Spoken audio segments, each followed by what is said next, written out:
Alrighty then. So, my recording failed, as you all know. It's about 5 o'clock now. I'm gonna record for at least 4 hours. Then I'm post it to YouTube. Um, I'm still gonna be playing. I'm still gonna be trying to read.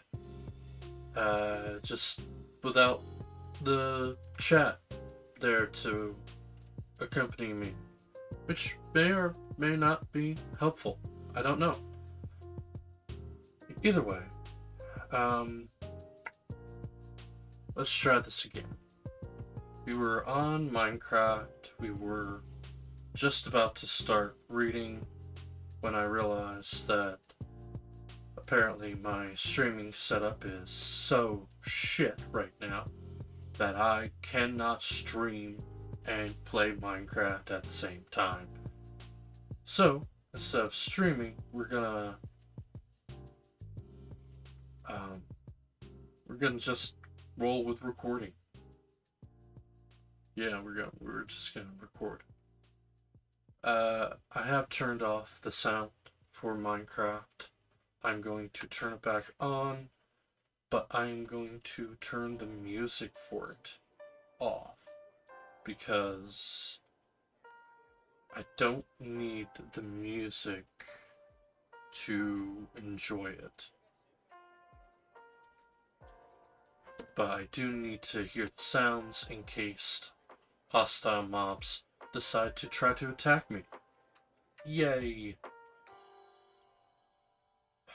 Uh, I'm trying here, folks. I really am. So, that being said and done, let's get back to Minecraft. Alright. So, as you can see, I haven't moved. We're gonna get this started right after I load the book. There we go.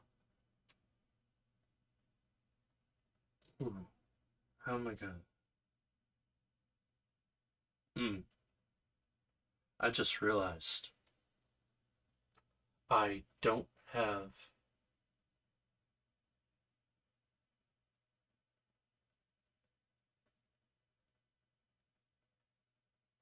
Like, I'll have to pause every time I want to play.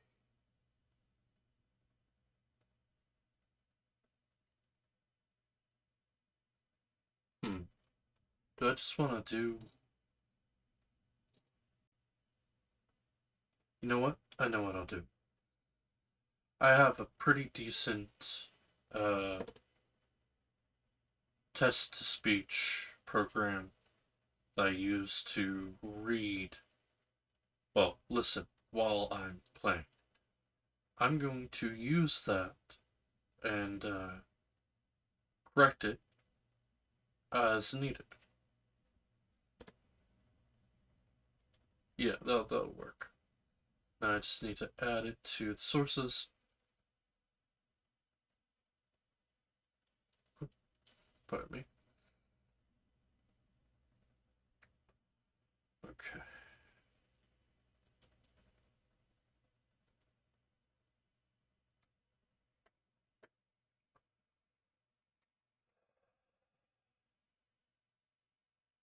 Give me a second. I was not prepared to do this part.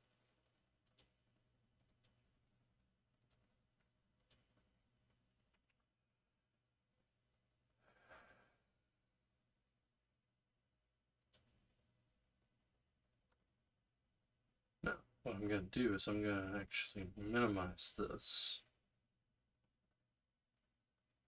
Maybe not minimize. Let's put it in the corner. Like so.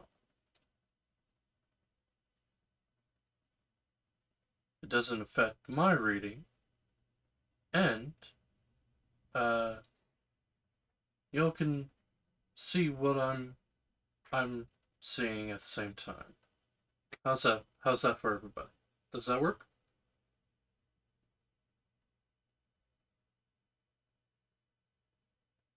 That works. Okay. Now, let's see where are we?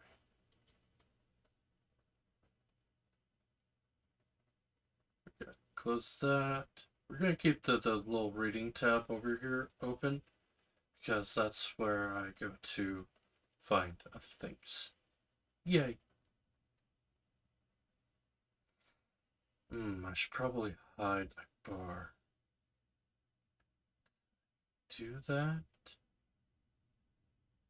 Should be able to do that. Da, da, da.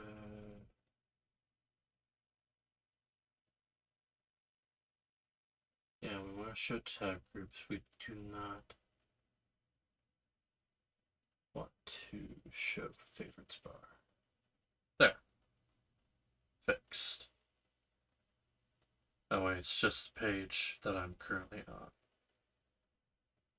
on. I'm reading, well, I'm currently on a site called novellive.app. It's one of the free novel sites I go to. Anyway, let's start with Chapter 1 Infinite Man and the Apocalypse. Chapter 1 Awaken. I was looking at a glistening book on the table, a skill book, albeit a very low-ranked one at that. Fireball. An F-rank spell that only the most unfortunate beginners start with. But this skill book took a majority of my remaining inheritance, and all of my savings. I was known to be a fairly smart guy before everything went to shit, so I planned ahead before spending most of my money. In the worst-case scenario, I still have enough funds to last me at least a few months.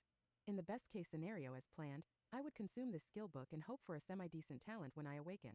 Getting this skill book was not easy, but it was the only way to awaken if you did not awaken naturally. The rich had no problem awakening That themselves, should do. their children, and their children's children. I look at the skill book again before stealing my resolve and picking it up. Bringing it close to my chest, I close my eyes. A few seconds pass before I see a flash of light, even though my eyes are closed. Opening them, the book in my hands had disappeared, and at the corner of my eye something else had appeared. Oh.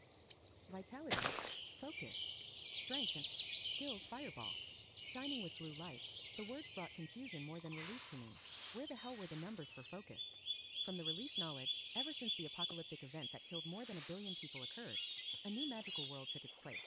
People that are termed as awakened appeared, and others could also become awakened through learning skill book. That can be dropped from killed monsters. Right. Yes, monsters. Hold up. Magical beings that most commonly reside in dungeons, and occasionally come out whenever a dungeon break occurs. Since more than a year has passed, it became common knowledge that those who are awakened are able to use skills, whether inherently gained or from skill books, to perform amazing feats and vanquish monsters. These awakened beings can increase their strength by killing more monsters and absorbing the life cores they drop, which add to the three Because I'm attributes: recording, I don't vitality, necessarily need focus, to and keep strength. So while the the FUCK is my focus thing indeed, I try open. not to become depressed as I feel my body change So, somewhat after I awakened. I seem to have performance become mode. slightly stronger, and can instinctively cast the skill I just learned. The problem is, can I even cast skills if I don't have any I focus? don't know if Why the that hell is there no number though? works. My exhilaration of awakening was We're slowly gonna fading we're gonna away as I find out couldn't after I figure get out the done numbers, recording. or lack of thereof, on the blue screen in front of me. Looking back, nothing like this seems to come to mind from the news and everything I've been paying close attention to. So I'll have to figure it out as I go. Vitality and strength are average, and focus, what is required to cast skills and increase the damage you do, is black. Can I even cast fireball if I don't even know how much focus I have? Usually, most average alchemies can cast F-tier spells 5 times before they completely deplete the energy in their body. The larger your focus, the higher tier the skills you can cast and the more times you can cast them. Since awakened mages are extremely powerful, focus cores are much more in demand than vitality cores and strength cores. Awakened mages can shoot their skills at a long distance and not even give the monsters a chance to retaliate, while awakened berserkers and awakened knights have to get up This close to appears to fight. be a fairly empty town, I was actually. hoping to awaken to become a mage. So, without wallowing in melancholic I thoughts don't again, mind, I tried the last Hail Mary the first time, like an actually empty casting the town. skill I just learned. Fireball, a common F-rank So, skill that many F-ranked awakened have. I step out of my small apartment and head to an empty barren field behind the apartment complex. Rent had become increasingly more expensive nowadays, as buildings that had high security where you won't suddenly lose your life were high priced. I had to move quite a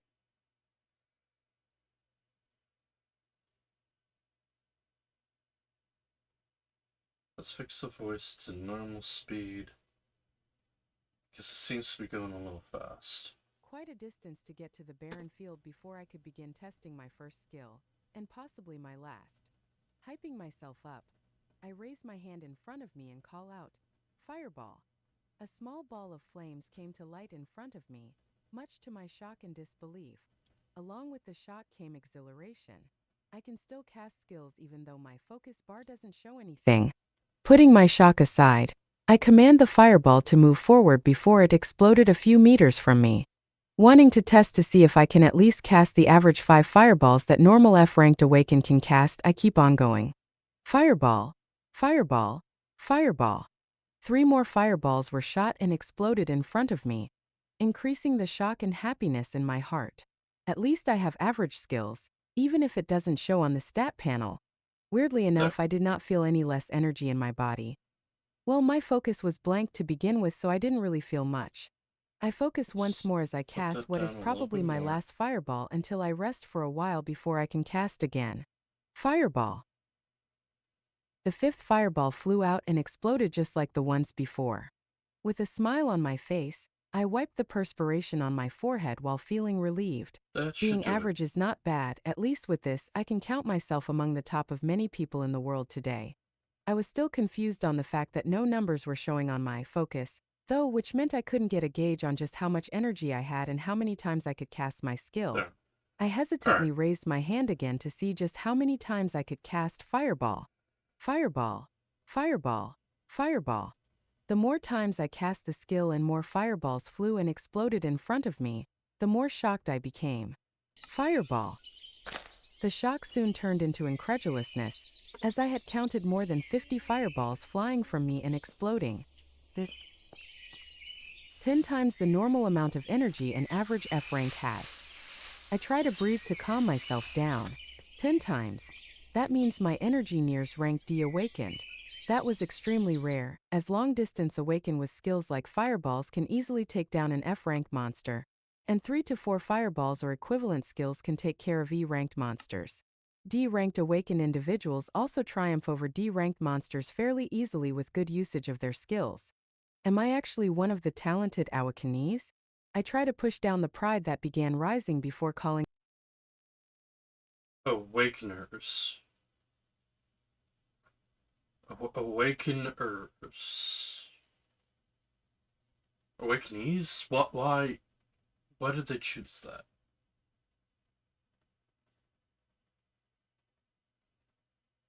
Why did they use that at all?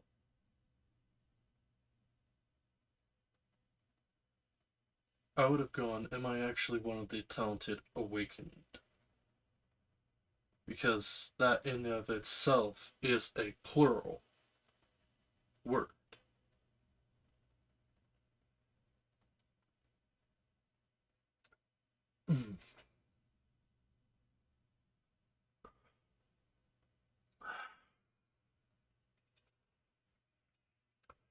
Sorry.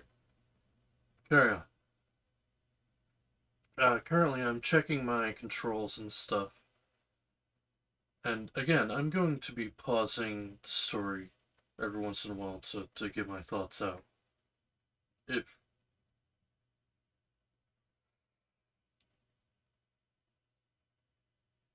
do I really just want to?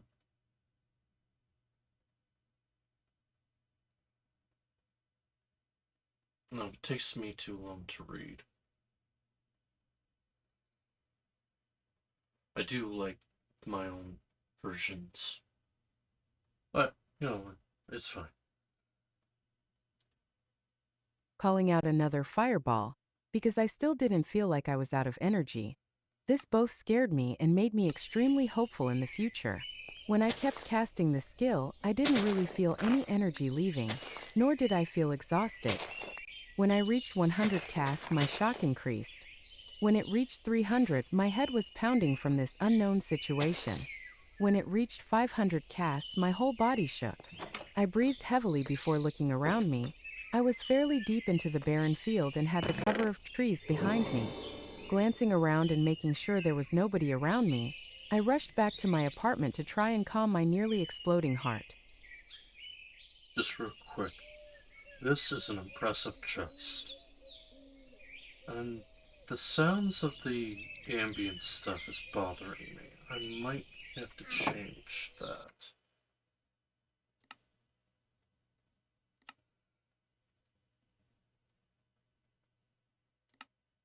Friendly creatures is fine. I do want the hostile creatures.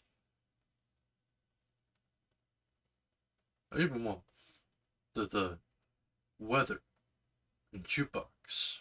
But I don't think I want... I don't need these.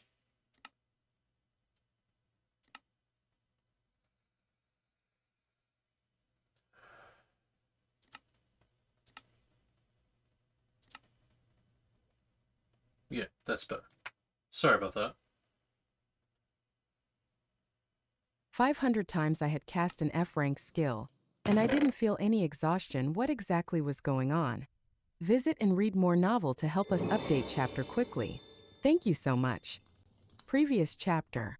Next chapter. Report chapter.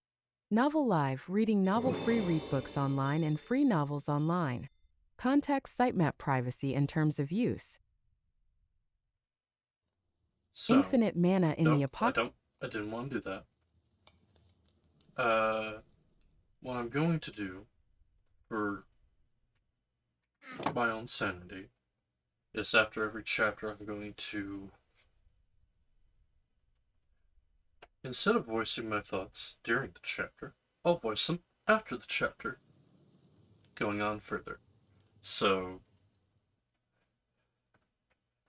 uh, don't worry too much about me being annoying. I don't intend to be annoying.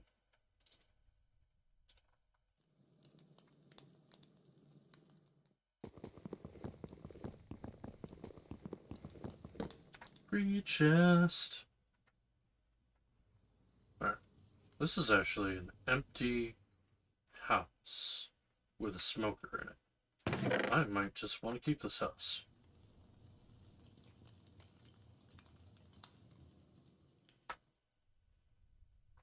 I'm gonna keep this house.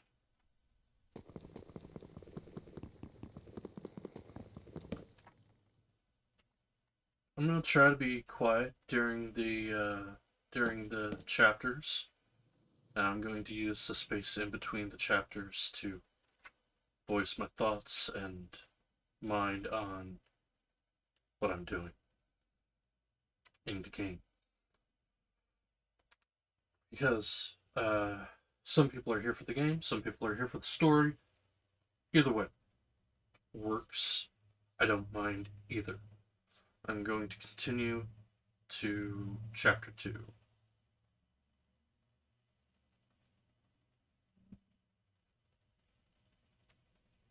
And I'm debating whether or not to...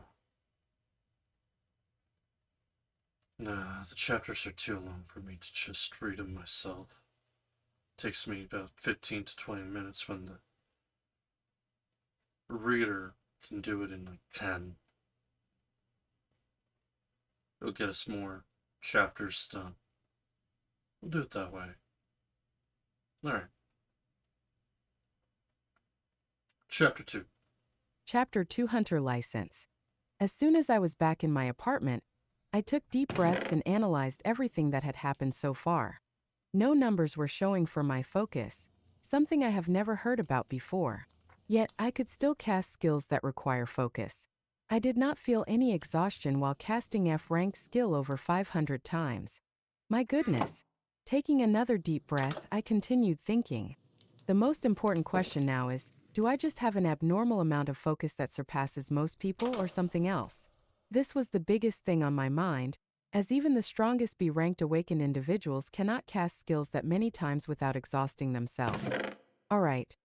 With that in mind, I need to test just how many times I can continue to cast skills before I can't anymore. Which also means I need to get my hands on higher rank skills that consume more energy. With that in mind, a smile bloomed on my face. Just the fact that I could cast an F rank skill more than 500 times meant amazing things. As long as I am not brain dead, I can easily clear an F and E rank dungeons, even if I'm alone. D rank dungeons might be a stretch, as the strength of monsters increase and I would need higher rank skills besides Fireball to take them down. But there's no problem taking things slow. I pull out my phone and look at the remaining balance in my bank account. $5,867. Enough money for rent and food for a few months, and the remainder of my savings. I convinced myself to buy the F-rank skill book, Fireball, for $20,000. After this, most of my inheritance money was now gone. A year ago, when the apocalypse began, my parents were not so lucky to survive. I was stuck in the best of my old house asleep and escaped the onslaught of monsters that were taken care of by the government and newly awakened people after a few days. As time passed, more information was released to the public. Monsters had appeared. Most of them congregated in dungeons. If they were left alone, they would increase and something called dungeon break would occur. This caused monsters to leave the dungeon and indiscriminately attack everything on sight. But never. I'm gonna pause real quick to make a quick statement. There are some words that are broken up like this throughout a bunch of the novels, and I don't know why. Okay? I understand if a site can take some words and say, hey, you can't use that word. Okay? But basement, while having semen in it, is not in itself a problem. I don't know why you would have to break that up.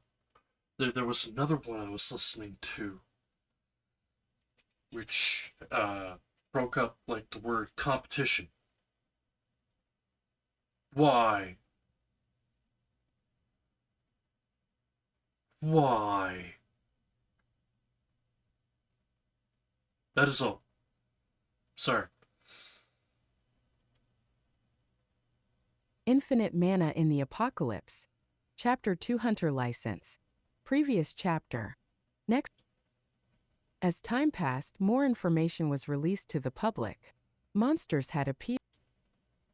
But never fear, There awakened we go. people are here, able to use powerful skills and great strength to protect everyone else. And now I was among those people too. The first order of business? Obtain an awakened license that will allow me to enter dungeons.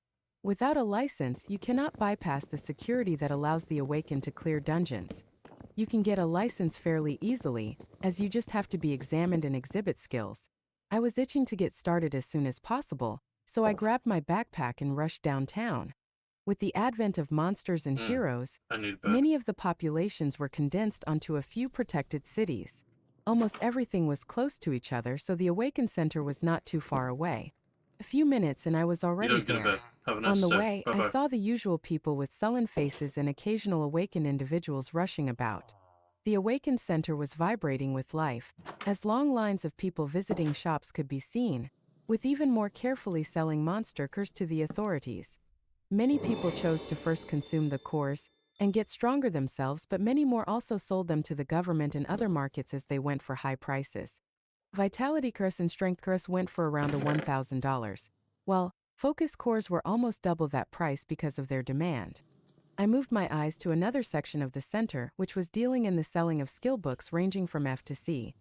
Obtaining a C-rank skill book was a dream for many people, as they were extremely rare and went for more than $500,000. Looking at the skill books that I greatly desired, I shook my head and moved towards the registration hall. The receptionist was very welcoming, asking for my name, date of birth, address, and bank account information. As soon as she had everything down, I was told to head toward a certain door where my ability would be observed. There were 3 people standing behind thick glass and an open area with testing dummies. After hearing the directions, I stood a few meters from the dummies and cast Fireball consecutively 8 times, making sure to look like I was struggling to get the last few out. Wow! Judge 1. A peak F rank, huh? Judge 2. Drawing a few surprises from the observers behind the thick glass. Everything was completed successfully, and I received my license. It was a golden card similar to a credit card with my name, age, and rank. The surprise from the observers was most likely due to the fact that high-ranked awakened are extremely rare, with there being only one B-ranked awakened in this city that is known publicly. There are a few tens of C-ranked awakened, a few hundred D ranks, and thousands of E and F ranks. Most of the hunters were F ranked, so being at the peak of this rank at the starting point was a good thing by itself. One can slowly raise their rank by absorbing cause, but unless you were in the army where they were provided for you by the government or in a rich household that could buy them en masse, you would rise very slowly.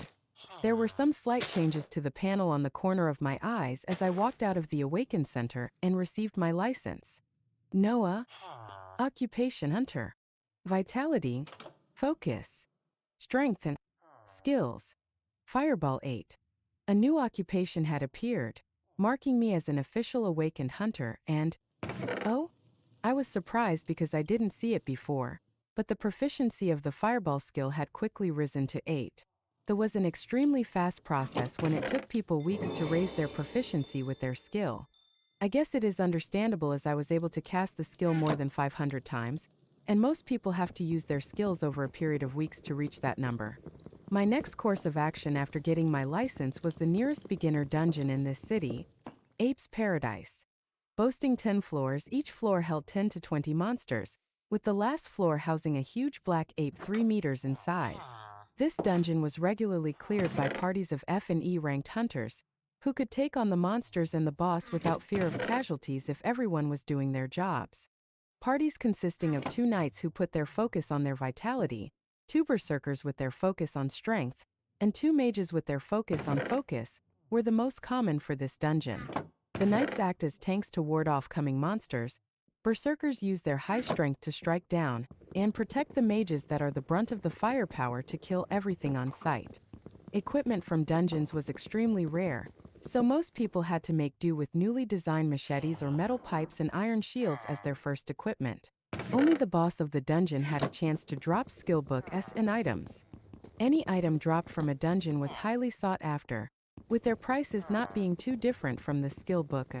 My goal today was to enter Ape's Paradise, and alone at that. My heart was pounding at this crazy idea. When the thought was forming in my head, I had to ask myself multiple times if I had gone insane. But it will not be that dangerous. Seeing how I can cast my skills so many times without feeling any fatigue, the rank of my focus, even though I can't even see it for some reason, should be nearing B if not A. And any rank B hunter can easily clear rank F and E dungeons, though they don't care to, and put their focus on higher rank dungeons. Now, with me being the only F-ranked hunter entering and clearing this dungeon, my heart was pounding from the possible rewards. Usually, rewards are split between the many members of the party, but I would keep all the Crest Impossible skill book as an item as that drop. Just the thought of it made my heart excited. I steeled my resolve in heading towards Ape's Paradise. Visit and read more novel to help us update chapter quickly. Thank you so much. Previous chapter. Next chapter. Report chapter. Novel Live, reading novel free read books online and free novels online. Contact sitemap privacy and terms of use. Yeah, so a few things. Um, I don't know why up here we had the strength cores and focus cores. Here, sorry, vitality cores and strength cores. Why are they? What's with the brackets? You don't need the brackets around those.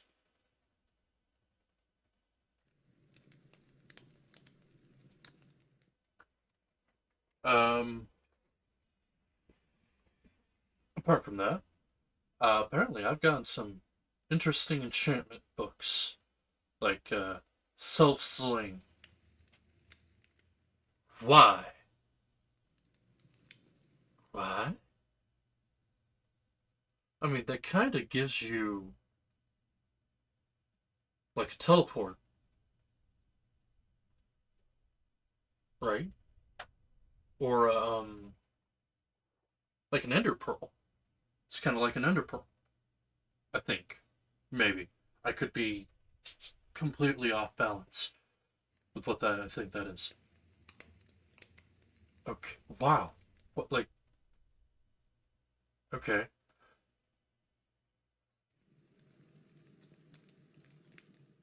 Poisoning too. That's okay. Projectiles fired by the slingshot will bounce off block surfaces? Okay.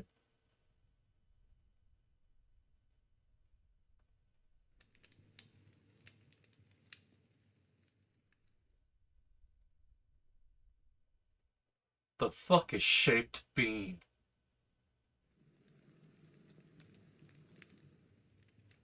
I'm. No, what? Wait. It doesn't even have description.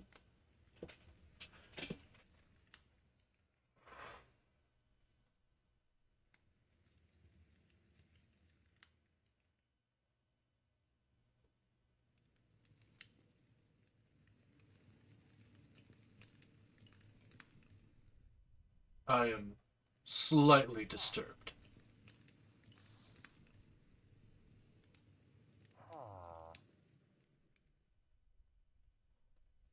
Just let. I'll get over it.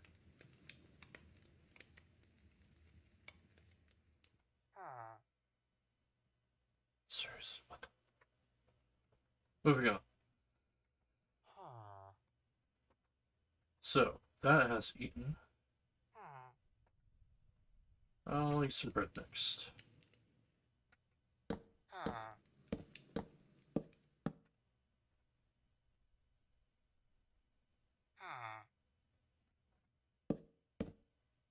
There. That leaves me enough room to put a bed.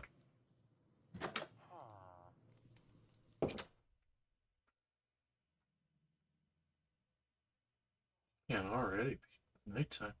I have 2 maps.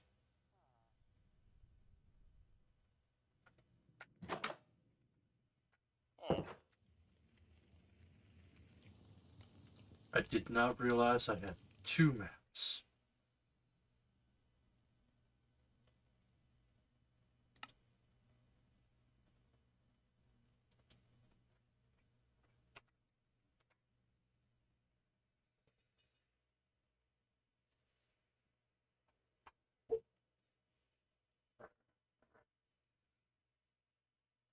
Is it this one? Or is it this one? I don't. I want to get rid of one of those maps.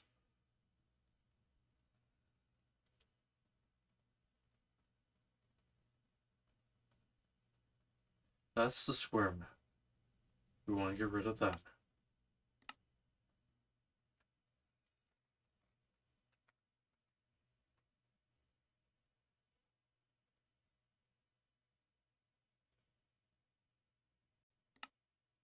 There.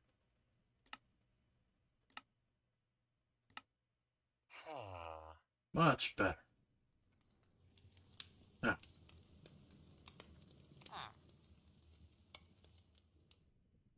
Oh. There's a storm outside. I think there's a storm outside.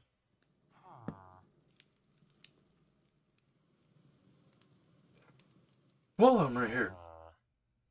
Actually. Let's look at my achievement advancements. Okay. I okay.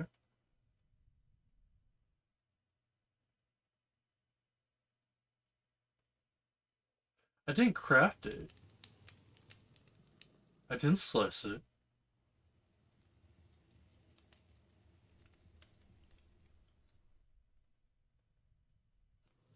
Apparently I have food made with monster crops.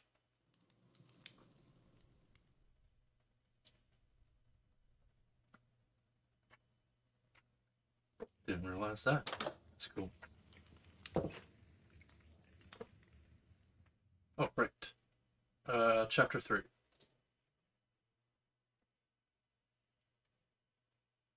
Chapter 3 Apes Paradise. A huge monolith structure was surrounded by high walls. There was security at the entrance and heavily armed soldiers on the walls. Even though this was only an F rank dungeon, It made up for millions of dollars of revenue every day with a large number of people entering, clearing the monsters and selling the resources they receive inside. This monolith had a blue color, indicating it was a normal dungeon with little danger of a dungeon break. If the color changed to orange and then to red, it meant a dungeon break was imminent. Regularly clearing the dungeon kept the color at blue, turning it into a treasure trove with capable people farming it.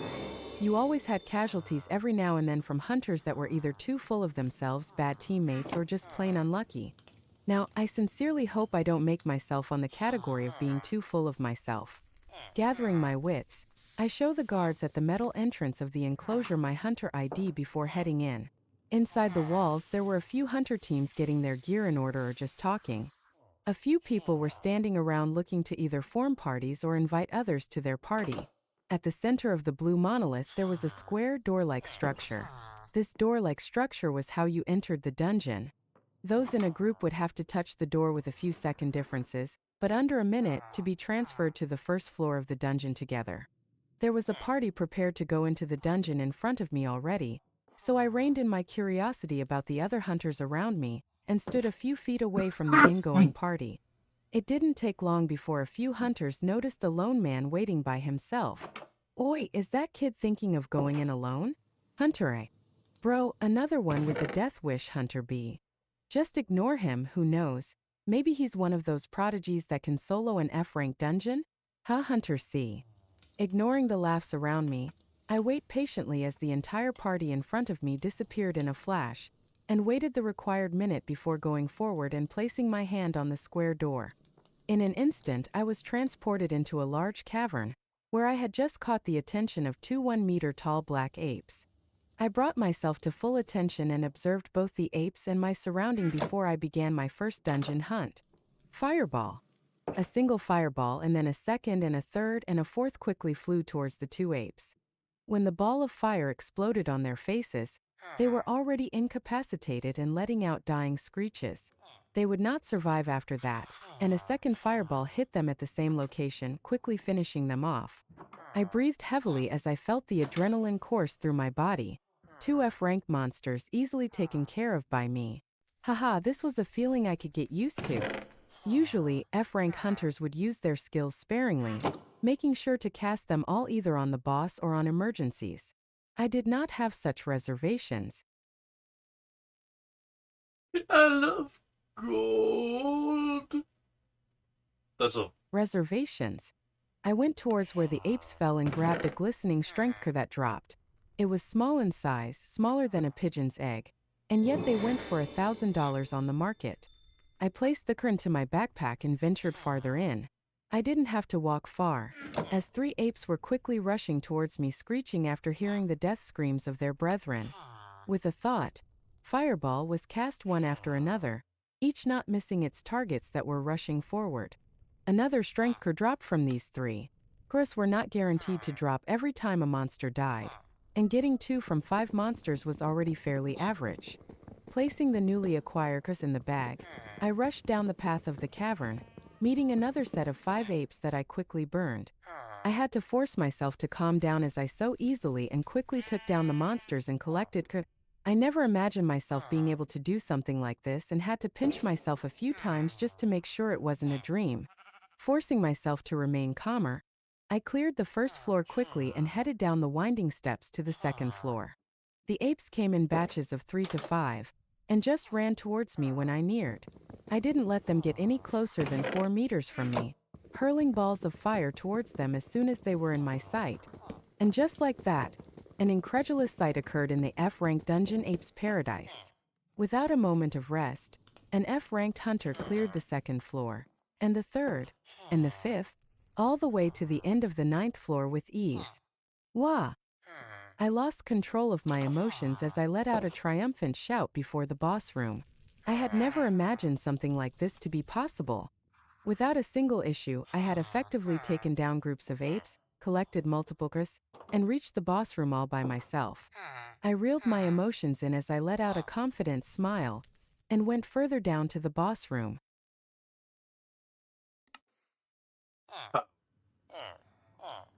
How?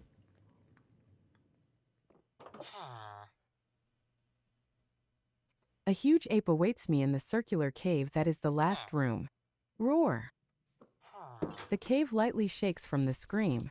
My smile does not leave my face as 5 fireballs fly towards the ape that is now charging towards me. The first hit its chest, stopping it on its tracks. The second and third smash its shoulders, knocking it backward. The fourth and fifth explode on either side of its head, effectively finishing it off. As soon as the ape crashed down, a blinding light flashed in the last floor and a green crystal rose in the middle. Touching this crystal will allow you to leave the room and appear at a random location near the entrance of the dungeon. I slowly revel in my first ever completed dungeon hunt, a solo one at that. I then go towards the now dead ape to see any possible drops. By its side, a few F-rank crests are present, along with a skill book. I grab the crests and put them inside the bag, before reaching out for the skill book. Minor Heal was now in my hands, giving me quite a shock. It wasn't the rarest of F-rank skill books, but it was one of the more expensive ones as it easily took care of any cuts and minor injuries. I also placed the skill inside the bag and proceeded to sit down and think while staring at the green crystal in front of me. The problem at hand is how I should handle myself from now on. An F-rank newly awakened hunter clearing an F-rank dungeon in under 30 minutes was unbelievable. It would have to be someone who was B ranked or above to be able to carry out the same thing. I made sure not to show too much of what I could do when I took the licensing exam because currently, all I have going for me is the fact that I seem to have a large pool of energy to cast skills. This does not mean I am powerful, nor do I hold the power of someone ranked B or higher. Even a rank D or C could easily sneak behind me and take me out as long as they're faster than me. So my plan was to stay low-key until I could buy more skills, preferably higher ranking ones that would match my large energy reserves. Sigh, and that required money. Another plan was forming in my head though. Looking over at the gains just from clearing Ape's Paradise, once I had in total 1 F-rank skill book, and 40 pluses from the more than 160 apes I had killed from the 9 floors before. This alone made me bolder to make some accelerated plans. Just from one dungeon run alone I can make more than $60,000. In under 30 minutes. This alone gave me a great shock. Normal parties would have to split the loot, and it would take them more than 2 hours of intensely fighting monsters in close combat, which brought them exhaustion and made many parties recuperate for a few hours after each dungeon run. Most parties would go into the dungeon once or twice a day. With each person making around $10,000, the life of a hunter can be considered very luxurious. So, assuming the boss drops either a skill book or possibly an item, I can make around 60 grand each run. This made many ideas dance around in my head wildly. I've already spent many months observing hunters and researching every knowledge available to the public about them. I've researched even more into all the known skill book as items that can be dropped from boss rooms. For someone with a large energy pool like me, I already had a few books in mind that would work very well. Of course, I also have to keep on testing just how much focus I really have.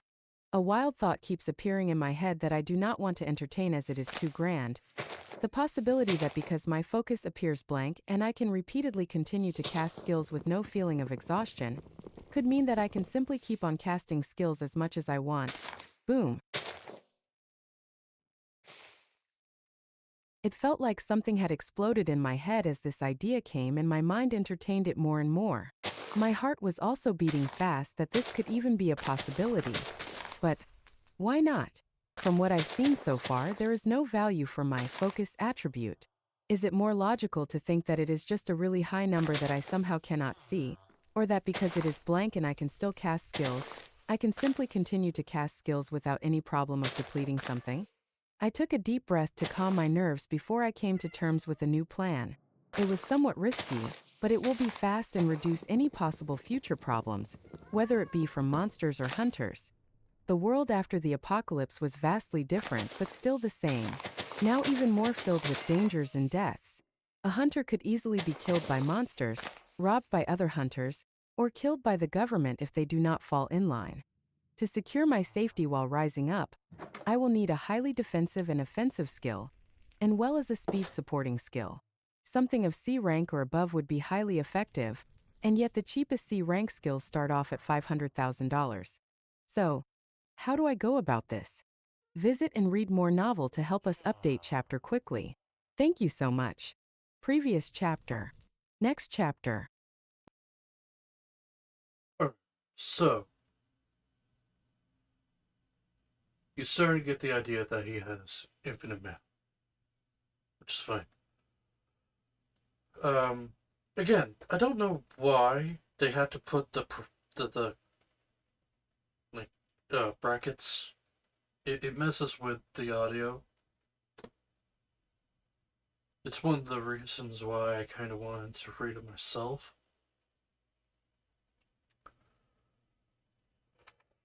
But if I read it myself, I can't focus on my game. And if I focus on my game, I can't focus on the reading. Oh, mm. We have heartburn medication now. Wolf, go get you some. Okay, so,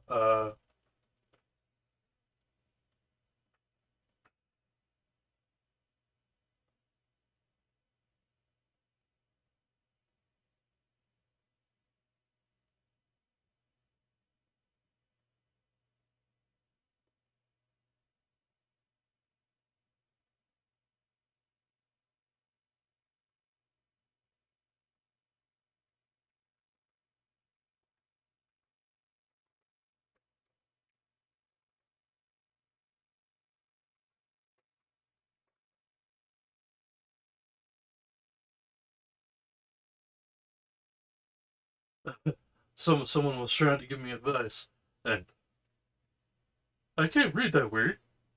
You mean this word?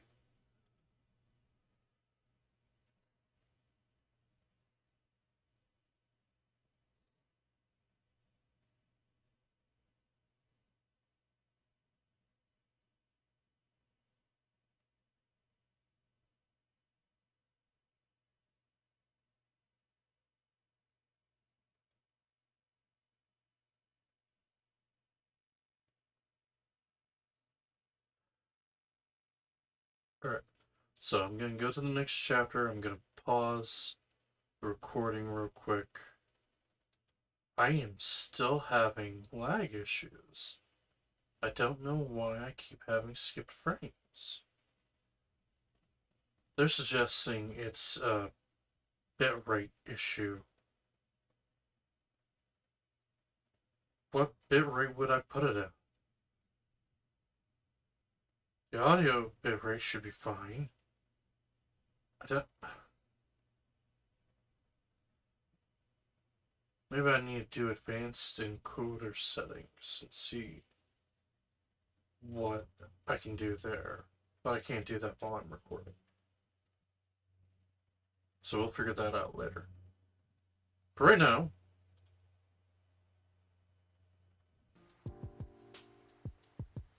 I will be right back.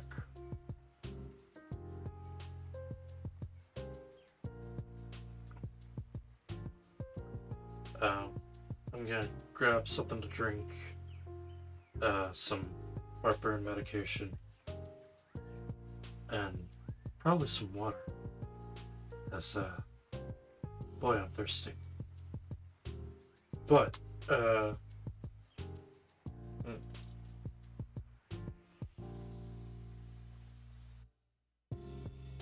I need to figure out a better way to do the reading. I, I, I want to read, but I also want to play my game. Hmm. Anyway, be right back.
Alrighty.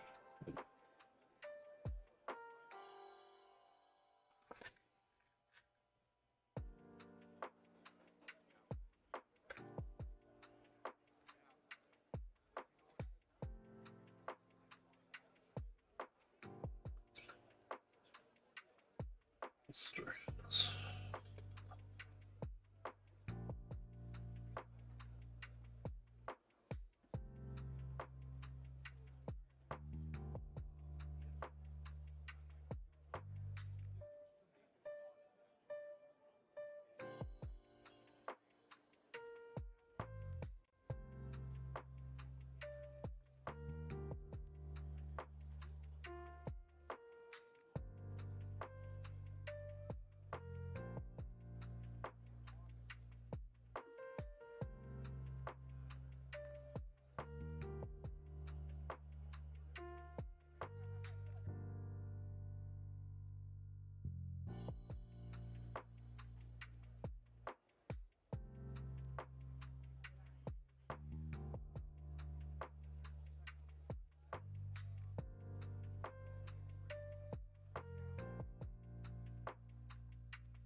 Mm.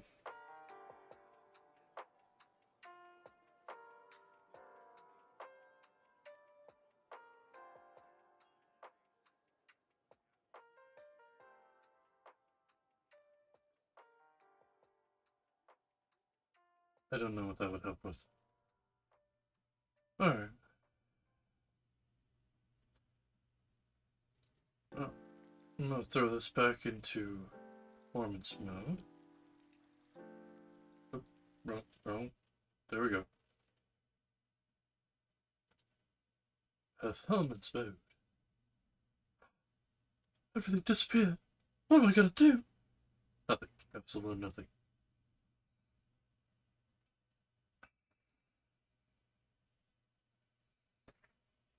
If you guys are okay with me pausing the game to read, or to move the section to read.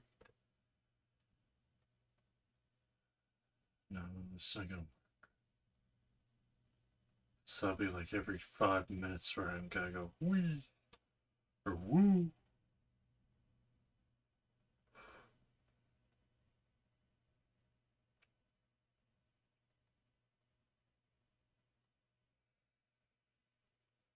Nah, letting the read aloud do it is Chapter better. 4 Is that a rookie? Or, an idea solidly formed in my head and took root. I knew what I had to do. I didn't want to cause too huge of a commotion, so even though I will have to go in a roundabout way, I can still keep on diving into dungeons today. The plan was to head to another dungeon after leaving Ape's Paradise. As much as I wanted to enter the dungeon again, I know I would easily be recognized the moment I head towards the entrance again. I won't repeatedly dive into dungeons with such a fast, clear speed until I have some measure of confidence to be able to protect myself from most threats. The goal for now is power close to or equivalent to rank B. There was a single B rank hunter in this city, and he was a known celebrity. The strength he showed made many people fearful, as even bullets and snipers were ineffective against someone of rank B. The city I'm in, though, Outer Bank X, was only a small-sized city with a few dungeons, the highest rank being C. Other cities that are further inland have way more powerful hunters with even greater level dungeons.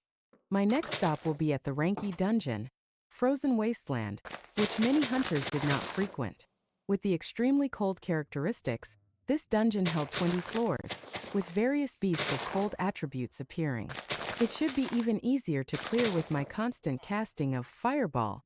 Before I head to the frozen wasteland, though, I do want to continue testing just how many more times I can cast my soul skill at the moment. Fireball. From the previous 500 times, I've cast it 200 plus times while clearing this dungeon. Wrapping my thoughts up, I moved a distance away from the green crystal and began my experimentation of whether I could endlessly cast skills, or if I just had an abnormal amount of focus that I could not see. Thus, a Okay, weird this is scene one of the unfolded on the mods that I last floor have. of Ape's Paradise, with a man all by Alright. himself continuously casting fireballs. They exploded a few meters from him, and more followed right after. 20 minutes. So, I have a mod on called Dark Mining, I think. And what it does is it gives me extra drops from certain blocks. One of those drops is diamond from dirt blocks. I forgot to mention it because I forgot it existed. Yay! That doesn't mean it's a common drop, but it is a drop. So, um, if you see something weird drop, that's why. That's all. I just wanted to put that in there, make sure that it was known, and it is now known. Minutes passed. I was still casting fireball without stopping, causing my wildly beating heart to be leaning towards that insane idea.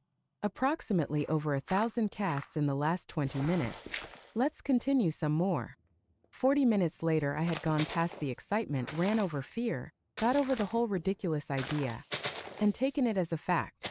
This was something out of my wildest dreams, and I did not even understand how it could be possible. In the last hour, Every once in a while it pauses itself, so I will have to come over and unpause it. I had cast an F rank skill, Fireball, over 3,000 times. Not even someone of rank A or the highest known ranking hunter Steel Mikhail would be able to do something like this. This both scared me and gave me a wild hope to someday stand up not far from them. Over the span of the time, the balls of fire that came out gradually became more condensed, and their explosions more pronounced as well as traveling much faster. In the last 10 minutes, instead of usually casting one fireball every second, two rushed out per second. They were apparently becoming smaller, faster, and more explosive as I continued to cast them. This should be my proficiency rising at a stupid crazy rate because of how many times I am casting the skill. My current panel looked like this. Noah, Occupation Hunter, Vitality, Focus, Strength and Skills, Fireball 59. The proficiency for the skill Fireball had amazingly risen all the way to 59, a crazy figure to wrap my head around. As far as I knew, there were very few people who had their proficiency higher than 30, as hunters continuously improved themselves and got higher ranking skills with the passing of time. An F-rank hunter using Fireball, as their first skill, would move on to using an E-ranking skill as soon as they gained the funds to buy one. No one spent that much time using one of the lowest ranking skills for an extended period of time.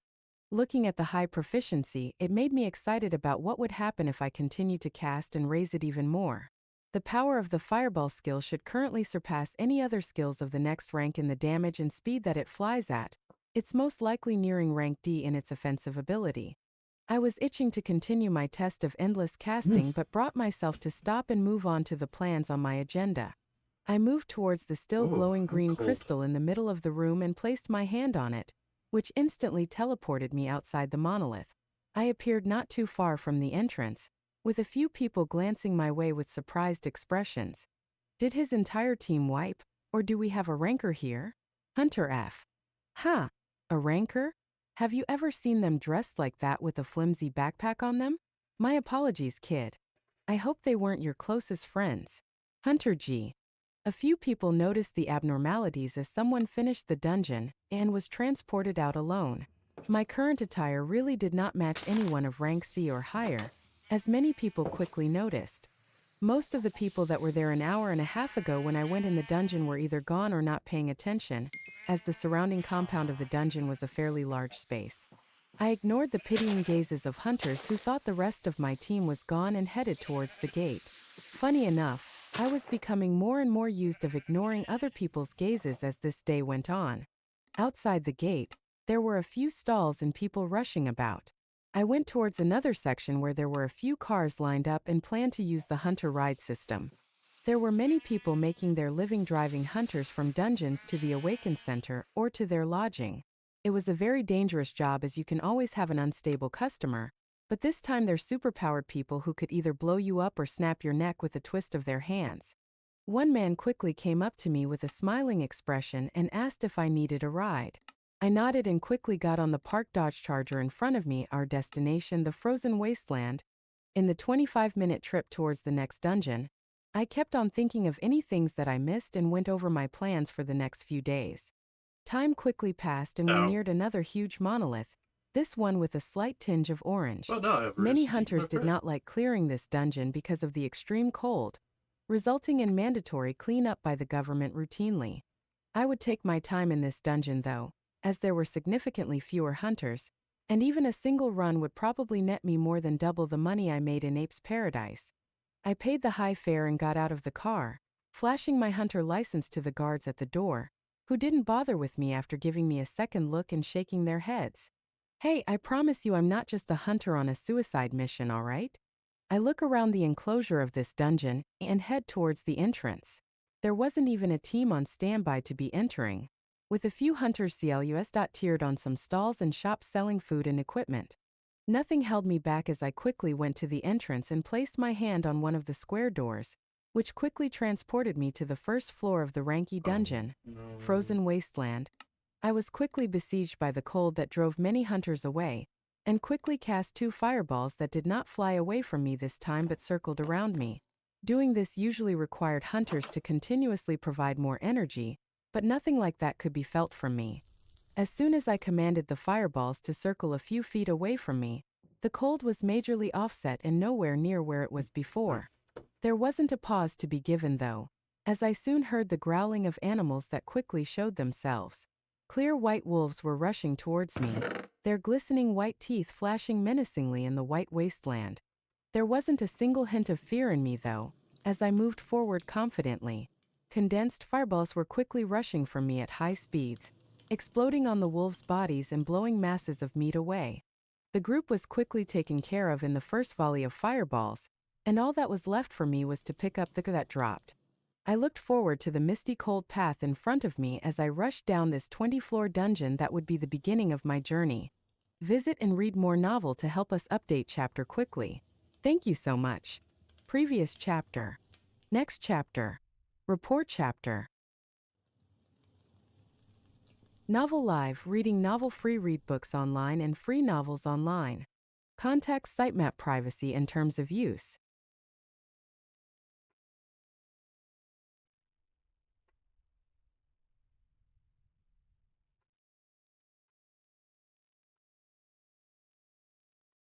Technically, that is a food. That's a food.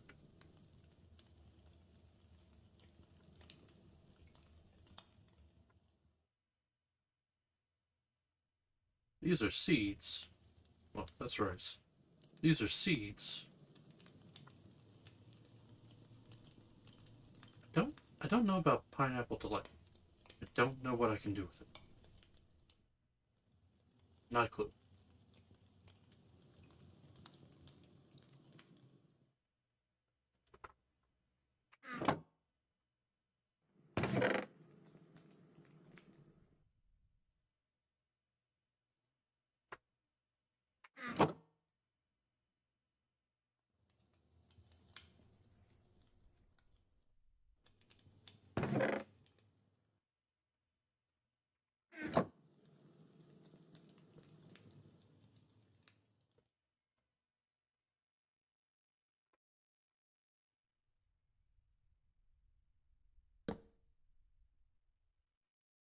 Don't I put you there?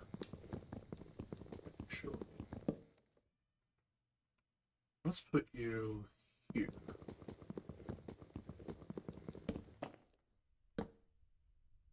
Then I'll break this and put a furnace there to start doing that.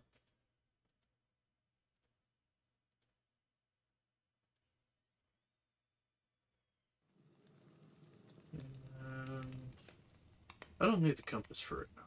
Let's put the compass back into the box. Alright. No real thoughts on this chapter. Though I do have to make a quick note about the people who keep talking about him. It's like, yeah, cool, whatever.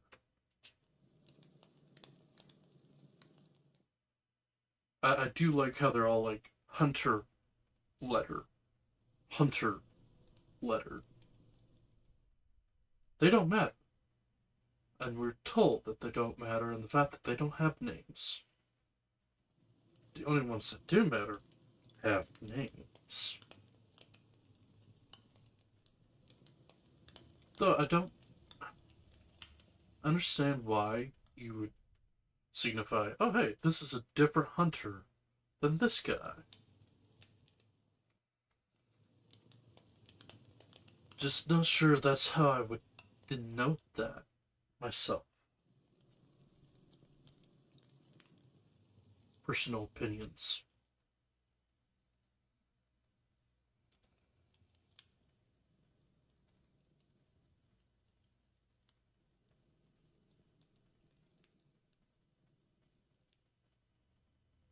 I do love that he just keeps using Fireball. Fireball. He's being a wizard in D&D. I don't care how the room is. I don't care how big the room is. I cast Fireball.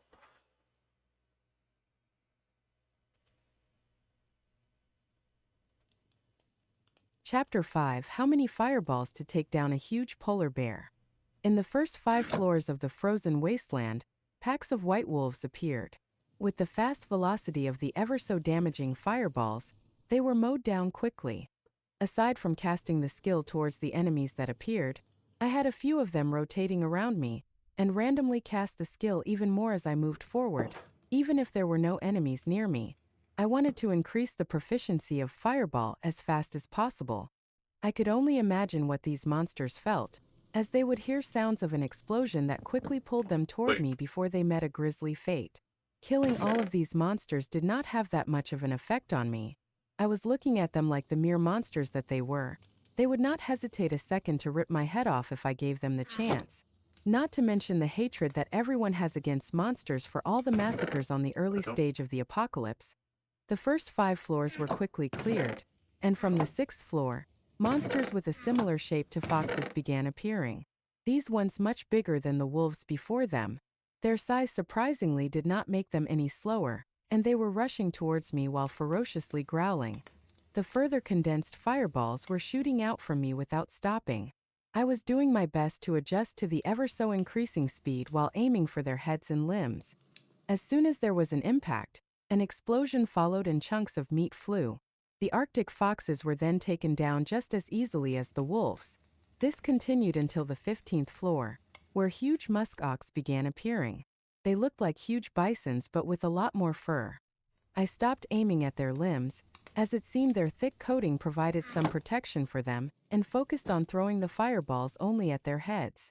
At the speed they were rushing towards me, I actually had to move back to avoid being rammed into whenever I ran into a group of 4 or 5 musk ox. They required more fireballs to be taken down, and if there were many of them, then at least one would be able to get within a few meters. This pushed down my ever-so-increasing confidence a bit, making me slow down and stop my incessant casting that caused explosive sounds that alerted the monsters when I neared. As soon as I met another group, I cast as many fireballs as I could and kept them around me without losing my focus, before bombarding the group when I neared.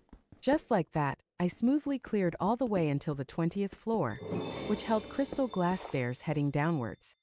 I took a deep breath and prepared myself, casting the maximum fireballs I could keep circling me before I lost control and they exploded, which was about 10. Any more than that and I would lose concentration of a few that would fly away and explode. I went down the stairs and was met with a wide cave that had cold winds rushing about. At the center was a huge slumbering mass of a beast. As soon as I stepped in, two bright shining eyes opened, giving me a shock. This was the first ever monster that actually made me feel somewhat suffocated, mostly due to its size. I didn't waste any more time before commanding the fireballs around me to rush towards the huge beast, which was now standing on its hind legs. Damn. All 10 fireballs rushed towards it, with a few more appearing around me a few seconds after. The beast that seemed like a huge polar bear crossed its thick arms around its face as the fireballs came and a huge explosion occurred. Boom! Dust filled the room, but I didn't even bother waiting and checking if it was still alive or not before I threw the next 10 fireballs in the same direction. Whoosh! I let out a scream as I quickly moved back.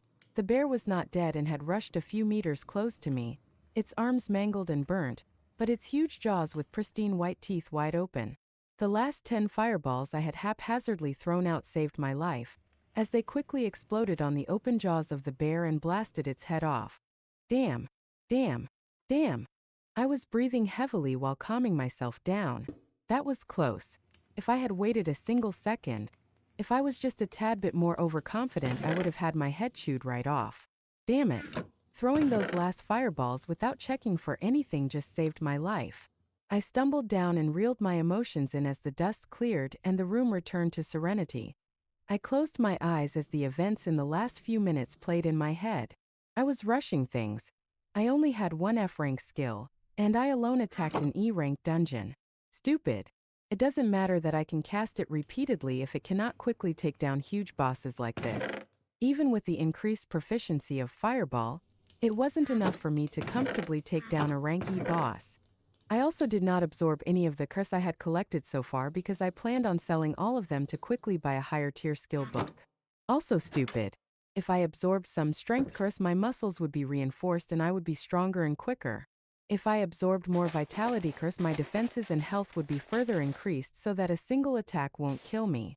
I Of took a deep course. breath as these ideas flowed in. Okay, no need to rush. Plan ahead carefully first.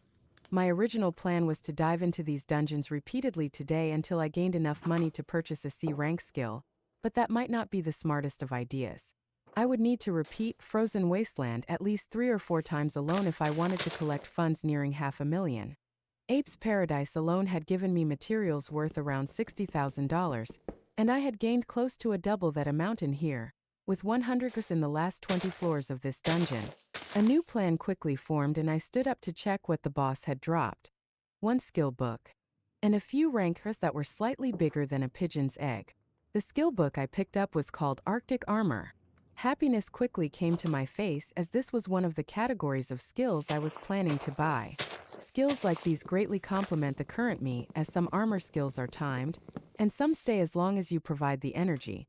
Tanks usually cast this skill when fighting against bosses, granting them another layer of increased protection.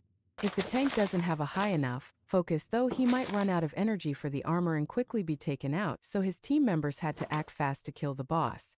Arctic Armor would stay active as long as you provided the energy for the skill. I wasted no time learning it and quickly activating it.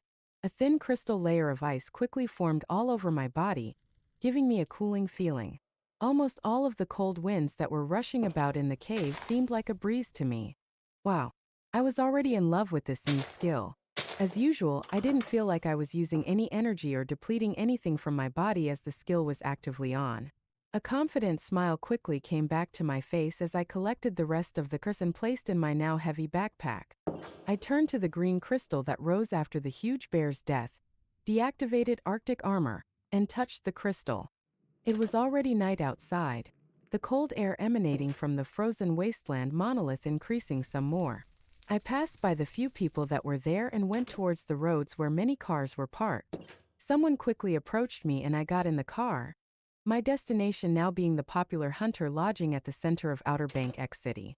Many hunters did not have a permanent residence they stayed at as they moved around a lot, so luxurious hotel businesses were started that were specifically for hunters.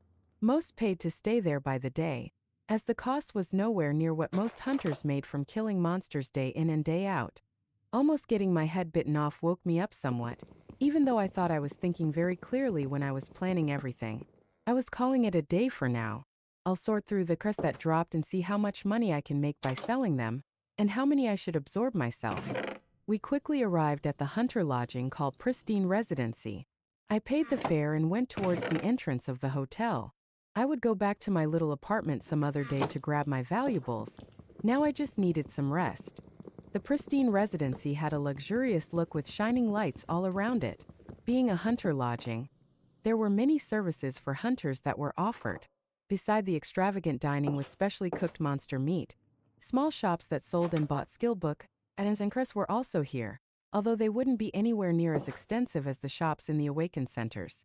Selling your items at Awaken centers would usually get you more profit, and you would be able to find rarer skills there.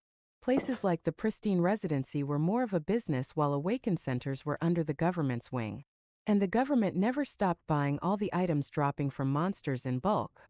I went to the reception area where a crazily dolled up woman was flashing the sweetest smile and presented my hunter license.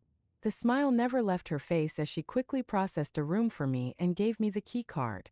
I didn't bother checking any of the shops in the huge building and went straight to the room which was on the 10th floor. All I wanted to do right now was lie down on a soft bed. Visit and read more novel to help us update chapter quickly. Thank you so much. Previous chapter. Next chapter. Report chapter. Novel Live, reading novel free read books online and free novels online. Contact sitemap privacy and terms of use.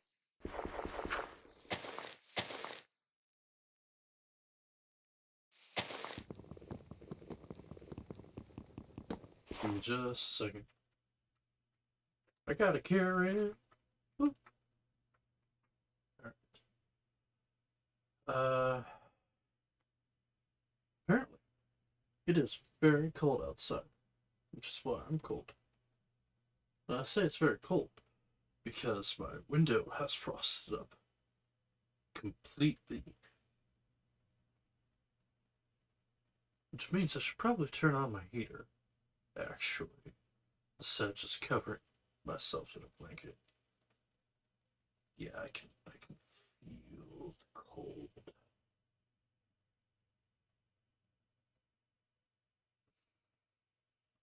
Yep, heater. Alright.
Alright.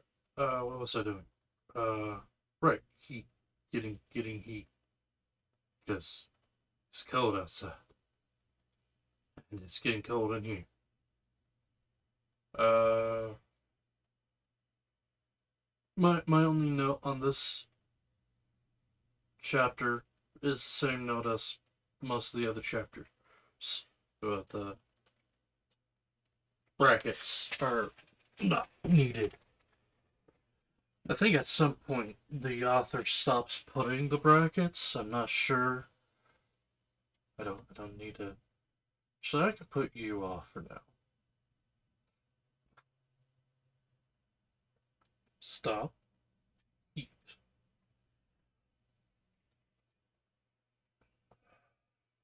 Like I'm warm enough. My body is, but I can feel my hoodie getting cold. And I shouldn't be feeling that.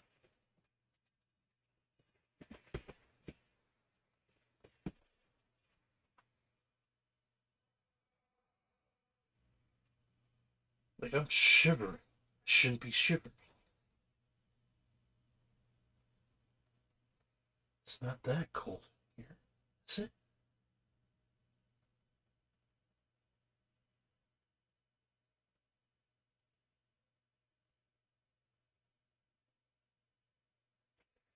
Yeah, it is. Okay. Oh. Might take a minute for it to warm up.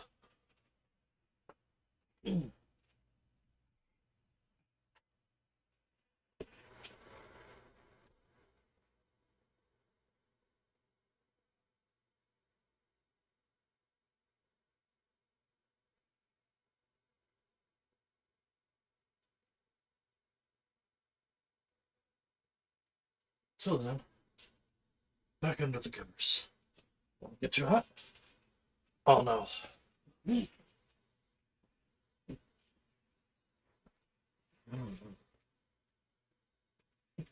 What's that? You can heal wolves by giving them rotten flesh?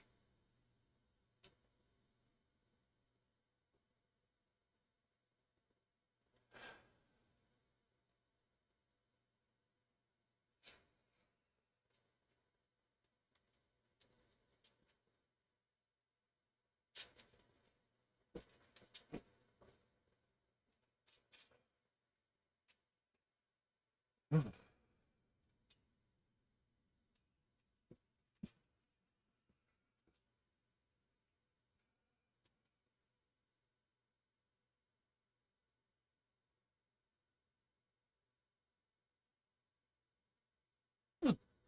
Tropical fish.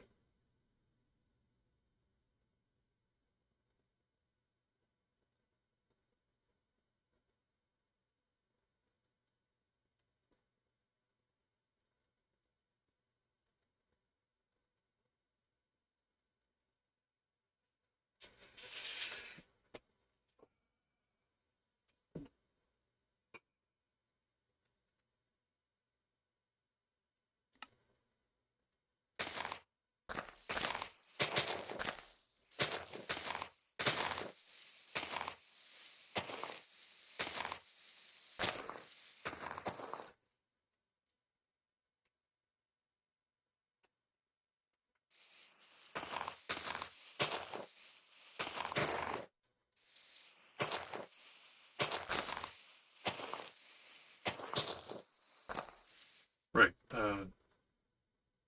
Next chapter. Gotta remember to do that. Chapter 6: Choosing New Skills. The room of the pristine residency was fairly huge. Hunters preferred resting in these specially made lodgings because of the safety that was guaranteed. Nobody wanted to be the rich and renowned hunter that was killed in their sleep.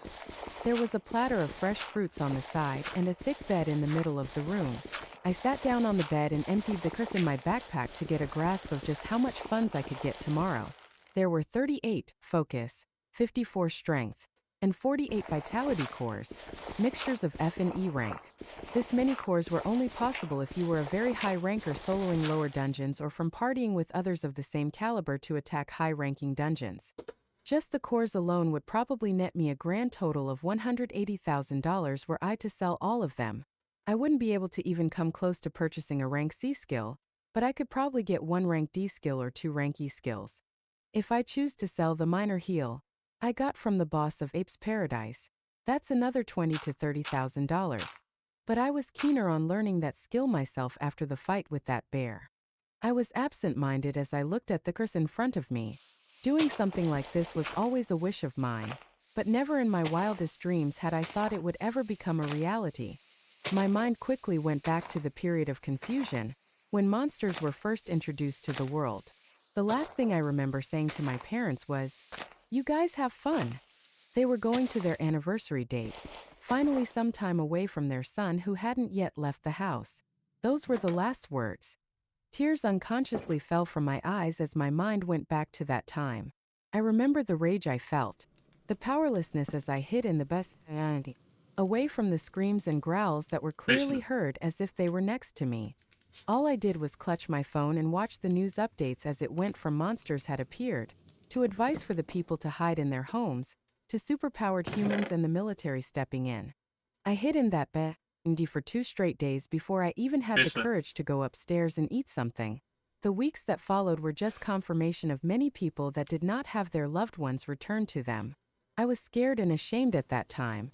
My parents, who had done everything for me, were massacred by monsters while I cowered in fear. Time after that seemed to pass by in a blur. With the money my parents left behind, I was Oh, able to live off of it comfortably. It took months before I began to direct the rage and helplessness towards the things that did this, but I still wasn't able to do anything about it. I want to take a moment to say that I need to put some time and effort into the mods. I want something to sort. I need to write this down. I need a notepad.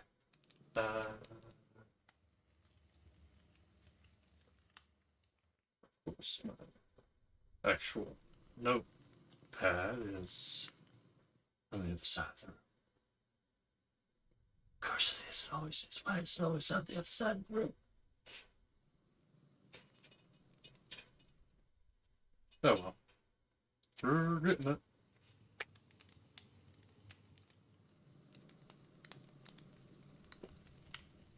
Yeah, I can feel it on my nose. It's far too cold. Uh, don't want that one. Stop one. Oh, just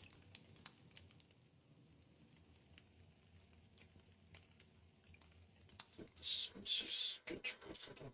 Let's see if it's from sketchbook. It's a sketchbook.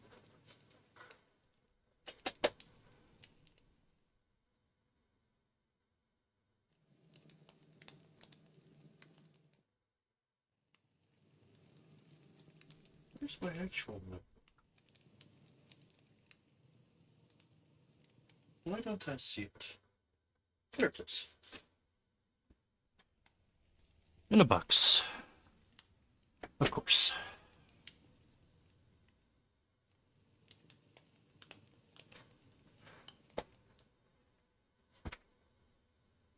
Oh, okay. It's still too cold here. Ah, cold. Why? Why must you be so cold? Right.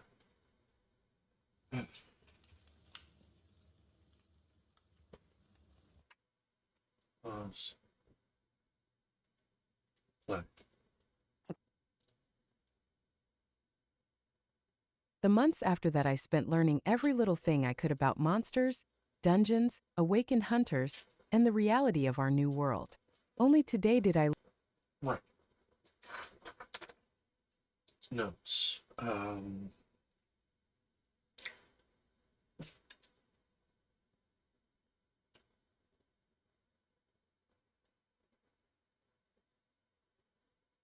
Mods to look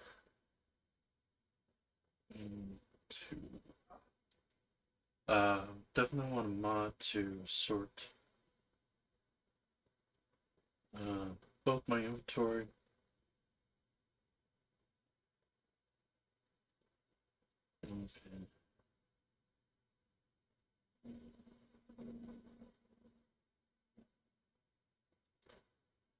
inventory and chests.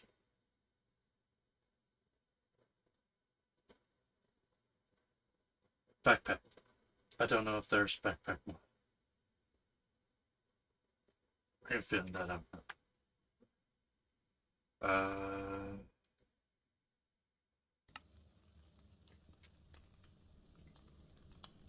back. Awesome. Backpack mod is included. I want to get the equipment for backpack.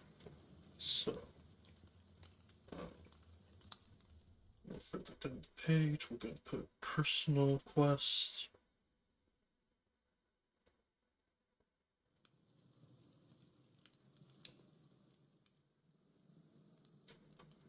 Backpack.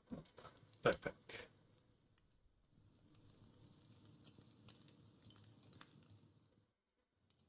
Acquire backpack.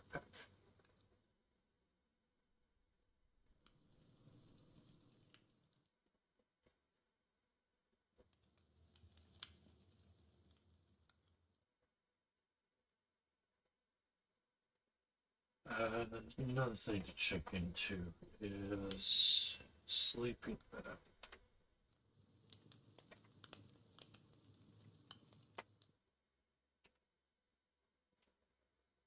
There are sleeping bags. Acquire sleeping bag.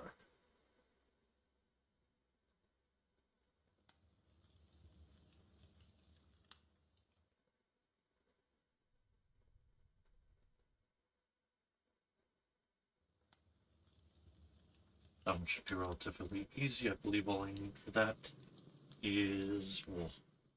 So, there's that. I know that Pam's Harvest Craft is in here. Acquire all of Pam's food.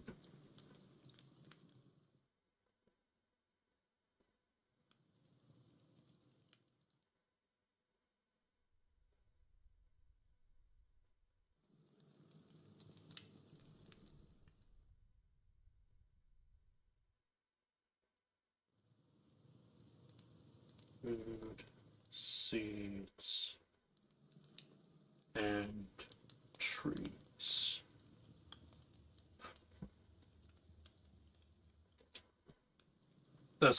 These are personal quests. Now, eventually I want to get more hearts, but for now, it's not necessary. So, we'll put this over here for the time being. I don't know any other mods I want right now off the top of my head. So that's what we have. Back to the story. I learn a skill book and awaken myself. I wiped the tears off my face as a resolute expression came back. I couldn't do anything then, but I can change what I do now. I set aside some F-rank vitality and strength cores for me to absorb and grabbed the phone near the bed to order room service. I then learned the minor heal skill and tried the skill for the first time. A green light washed over my body, reducing some of the fatigue I felt. I also made Arctic armor to be active at the same time, as its proficiency would increase the longer it was used, and its defensive properties would further increase. I then began absorbing some of the curse I set aside. My food arrived not too long after, 2 plates of prime ribs with some water. I paused everything when I grabbed the food from the door and ate the steaks waiting for me. I turned on the T.V while eating to check if there was anything newsworthy that happened today. There was a bearded anchor in a suit talking to a celebrity hunter. Mr. Doyle, you've just come back overseas from doing hero work over in Country Z of the United Federation. Just how differently do the hunters live there compared to our great blessed empire? News anchor. Haha, the work was fun, but it was definitely a new environment. Things are done very differently there. Dungeon diving is very strictly regulated, with hunters having to mandatorily hand over more than half of their earnings over to the government. It was truly eye-opening to see. Celebrity hunter. My goodness, how can hunters live under such oppression? I would rebel. It is nothing like our great empire, where hunters are given the freedom to grow and prosper. It's why we have such amazing heroes rising up over the years. God bless this great nation of ours.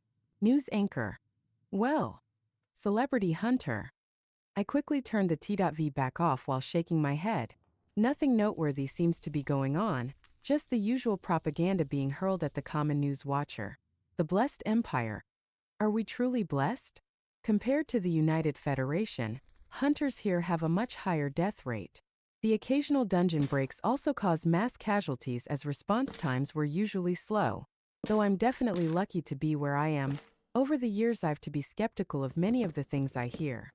Hunters from the United Federation lead vastly different lives, but from what I've seen in online forums, they're happy with the way things work.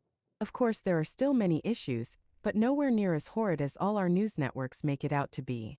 Even the good things you see online could also be a false depiction, though.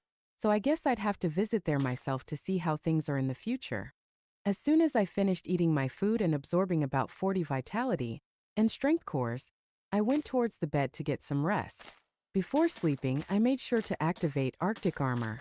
Noah, Occupation Hunter, Vitality, Focus, Strength 30, Skills, Fireball 81, Heal 1, Arctic Armor 5. Morning came. It was around 6 a.m. when I woke up. The bed had an outline of frost from where I was sleeping. I checked my panel to see that Arctic Armor had its proficiency rise to 61. It became slightly thicker and now looked like there was almost an armor of ice all over my body. I felt extremely comfortable sleeping with the skill activated, my body feeling a cooling sensation throughout. I grabbed a quick shower and cleaned up, and then went to grab some breakfast in the dining area. After finishing the food, I checked around the hunter shops in the hotel just to see if the skills I had in mind would be there. But I wasn't so lucky. There were a variety of rank CF skills, but none that fully fit the guidelines I had in mind. I went out and hailed another driver to bring me to the largest Awaken Center in Outer Bank X. This center was as large as a stadium, with many hunters and normal humans rushing about. It was already packed early morning, with many things being sold or traded. I first went to trade in the cars I did not absorb in one of the shops, and my account soon had an extra $155,000. Even after I absorbed more than 40 cars, the remaining was still enough to bring me this much from just diving into 2 dungeons. This money brought a smile to my face, even though I knew it would soon be gone. Ignoring everything else, I went to the shop that had a huge sign of skill books. There were hundreds of skill books laid behind thick glass with their descriptions written out. On either side of the entrance were 2 hunters who seemed to be rank D or above. I went into the shop and sure enough, there were a few books that fit my criteria. The first skill that fit exactly what I wanted was the rank D skill, Flames of Torment. The skill allowed you to cast a pillar of flames at a maximum distance of 10 meters and would last as long as energy is applied. The skill neared rank C in power but was neglected by many hunters because of its high energy usage characteristic. It fit perfectly with me. With its high damage, the pillar of flames would continue to be concentrated into a line of fire that burns anything in front of me. The next skill that matched what I was looking for, and I actually had enough money to buy, was another rank D skill called Safeguard. This was a very peculiar skill that caused headaches for many tanks. Casting this skill greatly boosted your defense, and even fully absorbed all damage from lower ranking skills. The only downside was its high energy requirement and the fact that you could not move while this skill was active. Bosses regularly move and attack anything that damages them.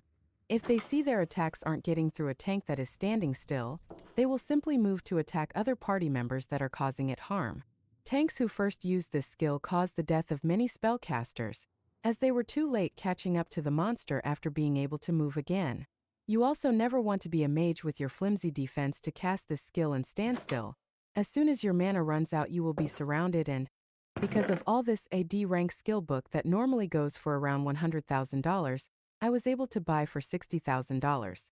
With the Flames of Torment being $90,000, I had effectively used almost all the money I made the day prior. Now it was time to go back to the frozen wasteland. Visit and read more novel to help us update chapter quickly. Thank you so much. Previous chapter. Next chapter. Report chapter.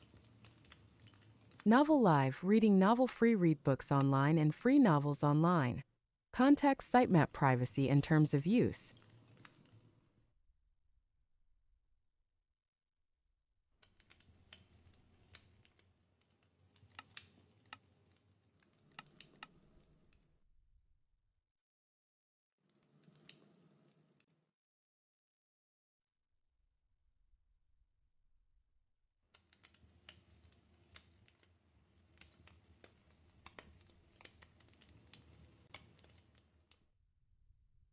Oh, I see.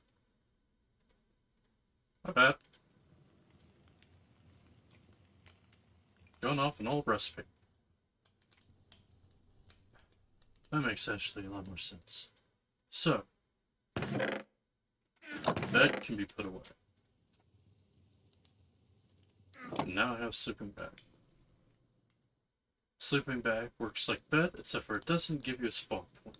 So it's better to have the sleeping bag, which automatically goes back into your inventory, than does the bed. Plus it's easier to make. Honestly, I should actually make two sleeping bags. Then I'd have to do. I'm fine. I'm fine. I still need to figure out a way to mark these houses as been explored. I'm trying to think of a way to do that without this place has been explored. Oh, a little slow on the uptake, but okay.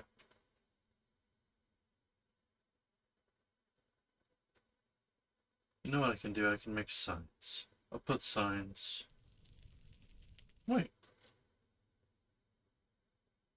I can place sticks. Sticks are much easier to make than signs.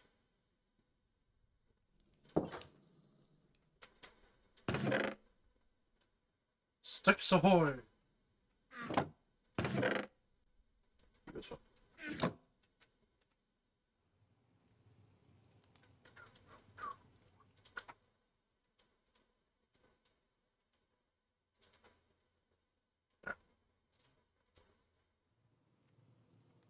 That possibly do the trick. So, put a stick next to the door.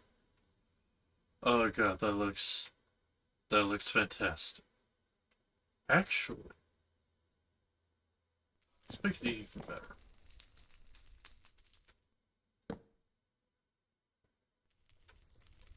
That one. That's fine.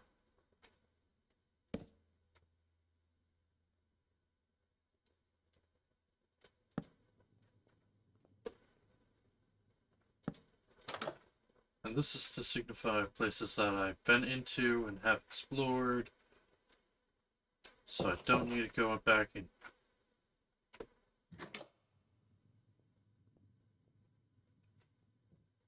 alright. Let's keep moving. Next chapter. Thoughts on that last chapter? I wasn't paying attention, honestly. That's my thought. Sometimes it goes through one ear and out the other. Trying to focus on the game. I'm not paying too much attention to the story right now. Um,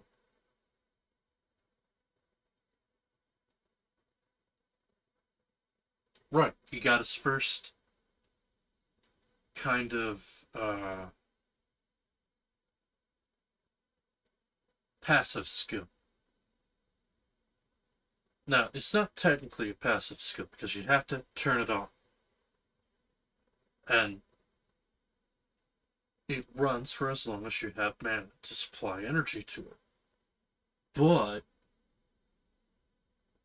when you have infinite mana, as the title suggests, those turn into passive skills.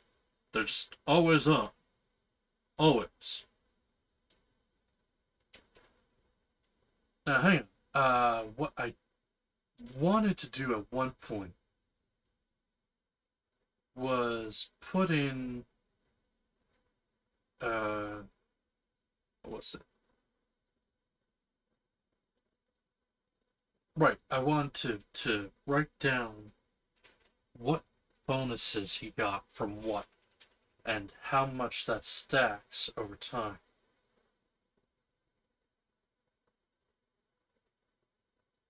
Dear God, I forgot how many notes I have put in this book. You're gonna have to make this page.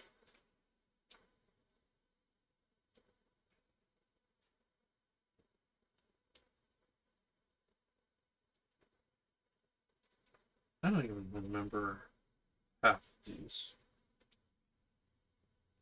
The majority of these, I should say.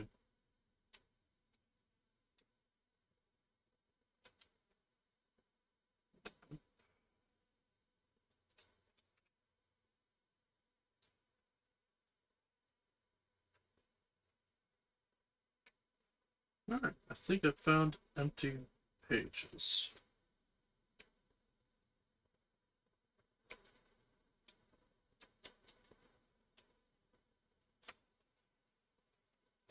There. Alright, so this one is my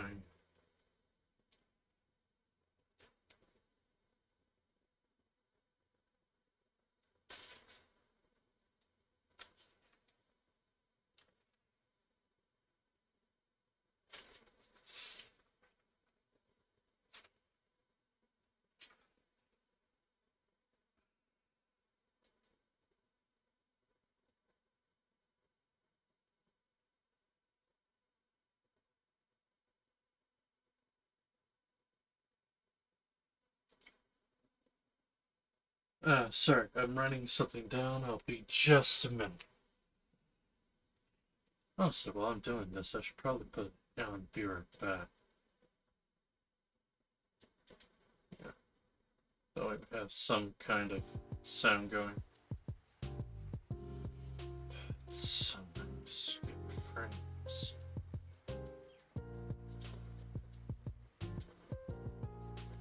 At least they're not as bad as they were. Still, I don't understand why I'm having so many skip frames. I just don't. Right. So.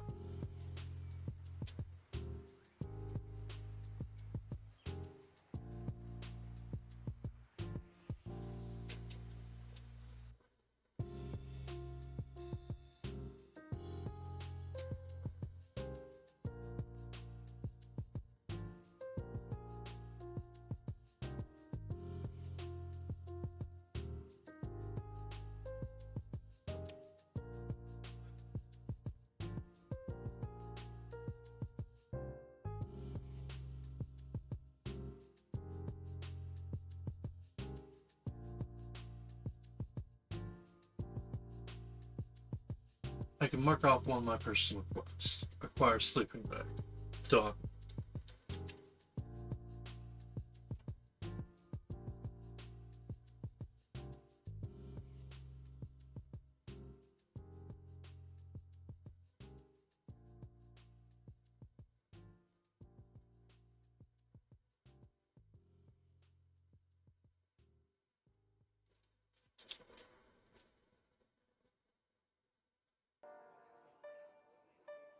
Another personal quest. Start looking into the pufferfish skills that I have added to this mod.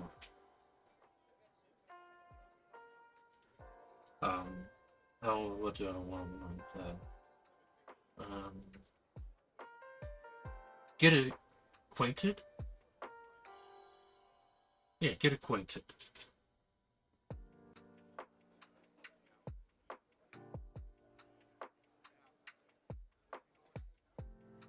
Get used to. There we go. Used to. Pufferfish mod.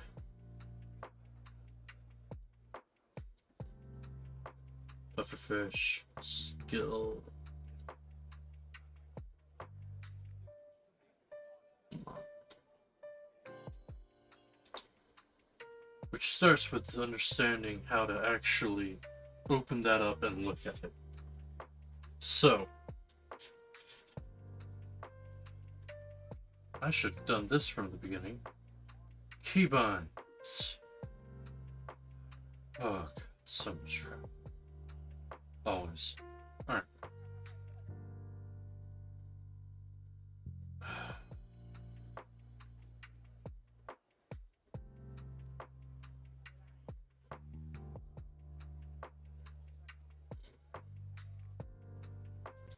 But we're going back to the game. I'm not starting this one yet. Right, I'm on chapter 7.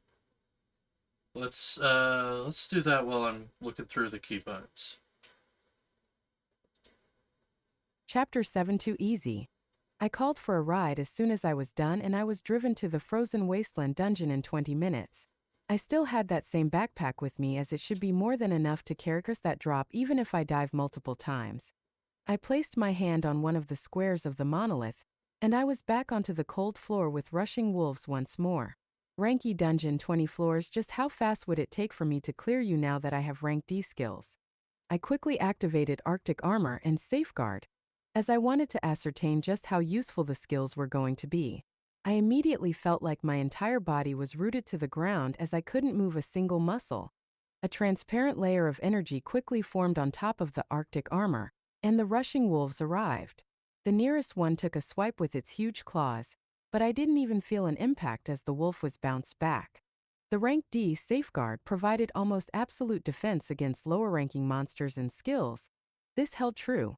With both defense skills on, I watched as the wolves rushed at me and tried clawing, biting, and anything else they could think of, but they didn't even touch my clothes. With my confidence slowly coming back, I then cast a skill I was very much looking forward to, Flames of Torment. A blinding ray of flames quickly sprouted in front of me, piercing two of the wolves that were standing opposite me. The flames literally incinerated the area where they touched the monsters, leaving holes in their bodies. The two remaining wolves beside me let out frightened yelps, but I didn't give them any time and had two condensed fireballs quickly explode on their heads. I deactivated Flames of Torment and Safeguard and could move again, and I went to check out the wolves pierced by the pillar of flames up front. A burnt smell was in the air, as the wolves had almost half of their bodies burnt away. The blood remaining on the other half of their bodies was even bubbling and sizzling. Damn! I kept my amazement inside as I rushed forward, wanting to see more of just how this deadly new skill was. I only kept Arctic Armor active and continued indiscriminately throwing fireballs in front of me so that I could increase its proficiency. Now that I was becoming more familiar with skills, it seems that the closer the proficiency nears 100, the closer the skill becomes able to deal just as much damage as a skill of the next rank. As the F rank fireball neared 100 in proficiency, its speed and damage was almost the same as an E rank offensive skill. I didn't want to completely abandon fireball now that I had the rank D skill, Flames of Torment, as it was still very effective when used well. On the next floor, as soon as the wolves began appearing, I initiated Flames of Torment. I made the pillar of fire move horizontally instead of just shooting straight, causing it to literally melt the beasts in half. All 5 rushing wolves, dead from one attack. Haha, I was already falling in love with this skill. Feeling the rush of easily overpowering these monsters, I rushed down the floors even faster. No matter if it was the wolves, the foxes, or the musk ox, Flames of Torment did not discriminate and easily burned holes through the beasts with its extremely high heat. The feeling of adrenaline slowly faded as I stood by the stairs to the boss once more. I was decent enough to leave in one piece yesterday, but I was going to be sure to take it out even more thoroughly today. I went down the stairs and watched the slumbering mass of a beast get up once more, its bright red eyes trying to pierce through me. Without wasting a beat, a pillar of flame sprouted in front of me like a blooming red flower. The rising bear raised its huge paws to protect its body once more, but this time there was no rest from the flames. Grah! A mournful howl was released as the beast's limbs did not last even a second, blasting them apart in an explosion of flesh and bones, continuing onto the body of the bear. A sizzling hole was quickly apparent at the center of the beast's chest, stopping its howls short, and causing it to plummet back down to the cold hard ground. Boom! Controlling my breath, I looked down at the huge mass that was now burning in front of me. Something that gave me fear the day before, did not even manage to come a few meters near me now. I closed my eyes as I relished this feeling, and then went forward to grab the and oh, it wasn't a skill book this time around, but an item. I was quickly able to identify the equipment beside the huge bear. Swift boots. Increase the speed of the wearer. The item brought a smile to my face, as they rarely dropped and could fetch a high price. The best thing about items is that you can use, reuse, and then sell them without them ever losing their value. I put the boots on, feeling my body get noticeably lighter. I dashed around and confirmed that I could more easily move around. Swiftly clearing the ranky dungeon frozen wasteland, a sense of accomplishment rose as I went towards the green crystal. Before going out though, I took out a few of the vitality and strength cores that I had collected in this run and began absorbing them. Rank FRS allowed a hunter to be strengthened up to 50 attribute points, rank RS up to 100, rank D up to 150, and on and on. The hunters standing atop the world currently had their attribute points nearing 300. It didn't matter how many F-ranked HRS you consumed, if you wanted to go past 50 on your attribute, you had to absorb rank E cores with the process repeating for higher ranks. Absorbing rank HRS while my stats were still under 50 only made them rise a bit faster. I stopped absorbing once vitality and strength both reached 50, and as usual, focus was blank, so all those cores were saved up in the bag.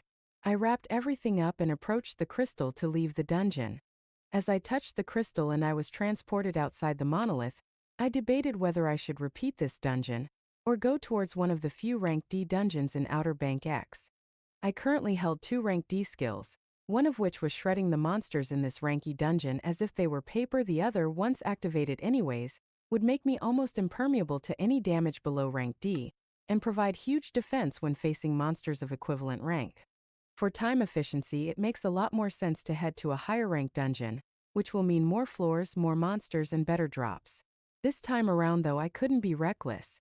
Since I was already at Frozen Wasteland though, and it took me less than 20 minutes to clear everything, it shouldn't be an issue to repeat this dungeon once or twice. There will be no surprises and my safety is guaranteed, as well as the fact that there are so few people here. I made up my mind and approached one of the squares of the monolith again, placing my hand and disappearing right after. The second run of Frozen Wasteland today brought me more cores, with the addition of Blade Strike. With a swing of your sword, unleash a deadly strike upon your enemies. This skill wasn't that useful for me, so I threw in the backpack and went in again for the third time today. The third run of Frozen Wasteland gave me a similar amount of cores, this time with a fairly rare skill. Summon Golem summons a single partner to fight on your behalf. Many hunters would buy this skill as soon as it hits the shelf, as it allows casters to effectively have another tank, or the knights and berserkers to have a partner to take the damage for a few seconds. It doesn't really go with my style though, as it will be a slow-moving golem, and I rush through these monsters fairly fast.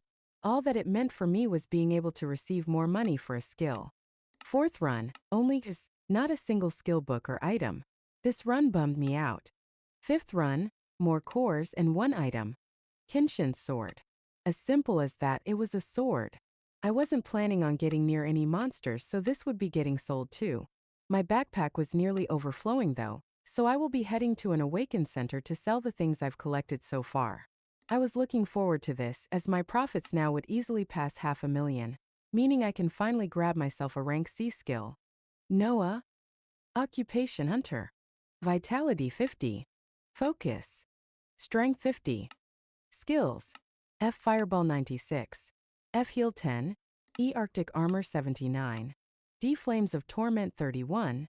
D Safeguard 8. Equipment. E Swift Boots. Visit and read more novel to help us update chapter quickly.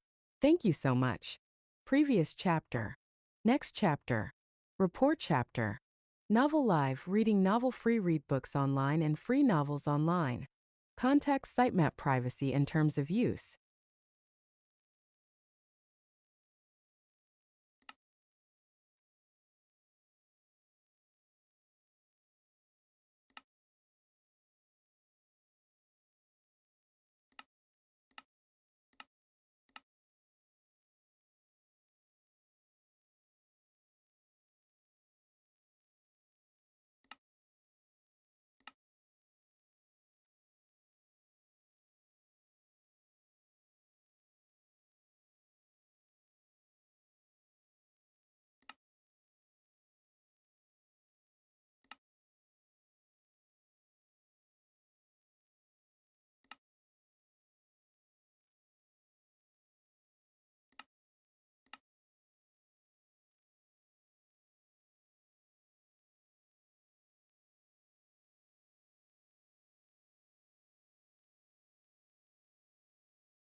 Nothing really to say about this chapter.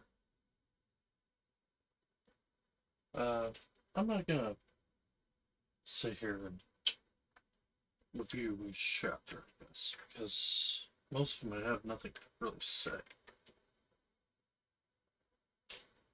I like that he's learning the system and uh, upgrading himself as he's learning it. Anyway, back to what I'm doing.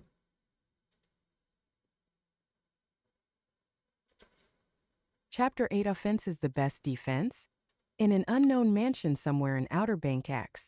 Sir, we noticed an abnormality in one of the dungeons today. Butler. Oh, and what happened? The butler observed the disinterested look on the man in front of him and continued. The E-rank dungeon, Frozen Wasteland, has suddenly gone from a risky assessment of moderate to low. Oh, so someone is doing my job for me while I'm busy with the C-rank dungeon? Yes, sir. But the problem is, this change occurred in the span of 2 hours. As soon as the butler finished these words, the eyes of the man he was talking to flashed. Who was it? A team or a ranker that just appeared? We don't know, sir. We're currently checking. Butler. Good. Let me know as soon as you find out. Are the girls ready? The man's attention quickly moved to the floor above him where he could feel some movements. Yes, sir. All newly awakened? Yes, sir. Good. Don't bother me for the next hour. The butler in a clad black suit watched as the man climbed the stairs. His major worry right now was the fact that a dungeon had moved from a moderate risk level to low in a period of 2 hours. This required a dungeon to be cleared by a team of highly skilled hunters, or one very skilled ranker multiple times in those 2 hours. There was currently only one hunter in Outer Bank who would be able to bring a specialized team to clear a dungeon at such high speeds, and he was looking at him now heading to perform some activities. The butler bowed towards his benefactor, and then turned around to find out just which new hunters had appeared in their city. I was back in the Central Awaken Center of Outer Bank, currently selling the items I didn't need along with the curse I didn't absorb. Before coming down here, I made sure to absorb the E-rank cores until I hit 70 attribute points for vitality and strength. I slowly adapted to the newfound power my body felt as I moved around, exhilarated at my fast progress. The remaining cores, items, and skill books were all sold, and I soon had an extra $674,000 deposited in my account. This was something unbelievable unless you were a high-ranking hunter. The receptionist handling my order was shocked as the number of things I was bringing in did not match the Okay. rank on my license in any way. I had the plan to be tested and increase my rank today anyways. A jump from F to D wouldn't be too out of this world, right? This was something I was hesitating on as it had only been 2 days since I was registered as an F-rank hunter. Heads will definitely be turned my way if I jump ranks this quickly. I still didn't feel comfortable enough to parade myself as someone strong when my highest skills currently were rank D, and I was just about get a rank C skill. Increasing my rank can wait for now, there's no rush. I was heading towards the skill book shop to buy a skill I had already seen yesterday but I couldn't buy. Rank C skill. Arcanist Sphere of Protection. Arcane energies protect the caster from all harm, but at a great cost. There were very few rank C skills for sale, as the highest C rank dungeon was regularly being cleared by the only B rank hunter in Outer Bank with his own team. Over the last few months, many of the C rank skills came from them. Arcanist Sphere of Protection provided absolute defense to any attacks of the same rank thrown your way, along with a high defense against skills of a higher rank, did not have any movement effect like Safeguard, but required a large amount of energy to be kept active. My heart was about to leap out of my chest as I bought this Yeah. killer skill. I've heard the proverb that offense is the best defense, but right now looking at this skill, defense was definitely the best defense. There were other spectacular C rank offensive skills on display that I wanted to buy, but they would have to wait after I dive into dungeons a few more times and raise my funds once more. The offensive skills would definitely decimate everything on sight if I were to spam them, but they won't guarantee my life. So defense first, offense later. On top of the defensive rank C skill, I also bought rank D Danger Sense, which quite literally let you sense anything that might take your life a few seconds before it happened. It was an invaluable skill that also had high energy usage to be kept active all the time. Arcanist's sphere of protection cost me $550,000, with danger sense, taking away another $100,000. I gave a look at the rank C offensive skills that I couldn't yet buy, and left the Awaken Center to head towards my apartment this time. I was planning on spending the night there and grab my laptop along with other essentials. After giving directions to the driver, I relaxed in the back of the car and learned Arcanist's sphere of protection and danger sense. I immediately Pause. I need to use the bathroom. I will be right back. Da da da da da da. Be right back.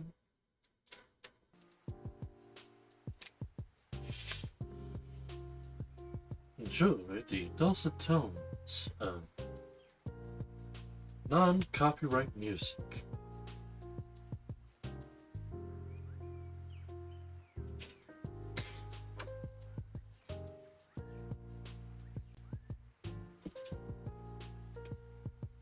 It's ice.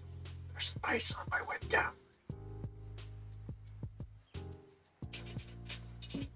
There's ice on my window.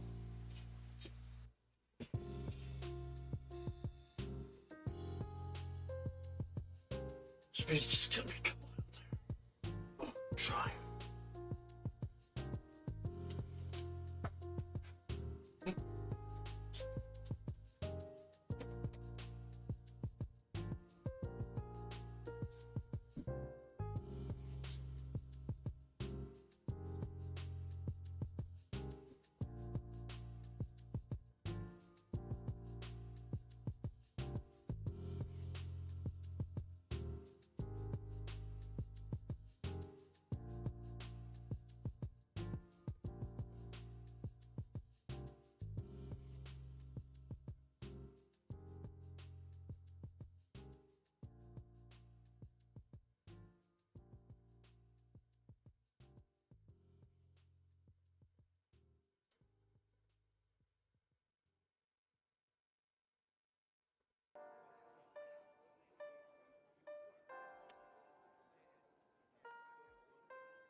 So I may have forgotten. A large factor of why there's ice on my window is it's not entirely cold in the rest of the house. I'm the only one that refuses to put on their heater until I get cold.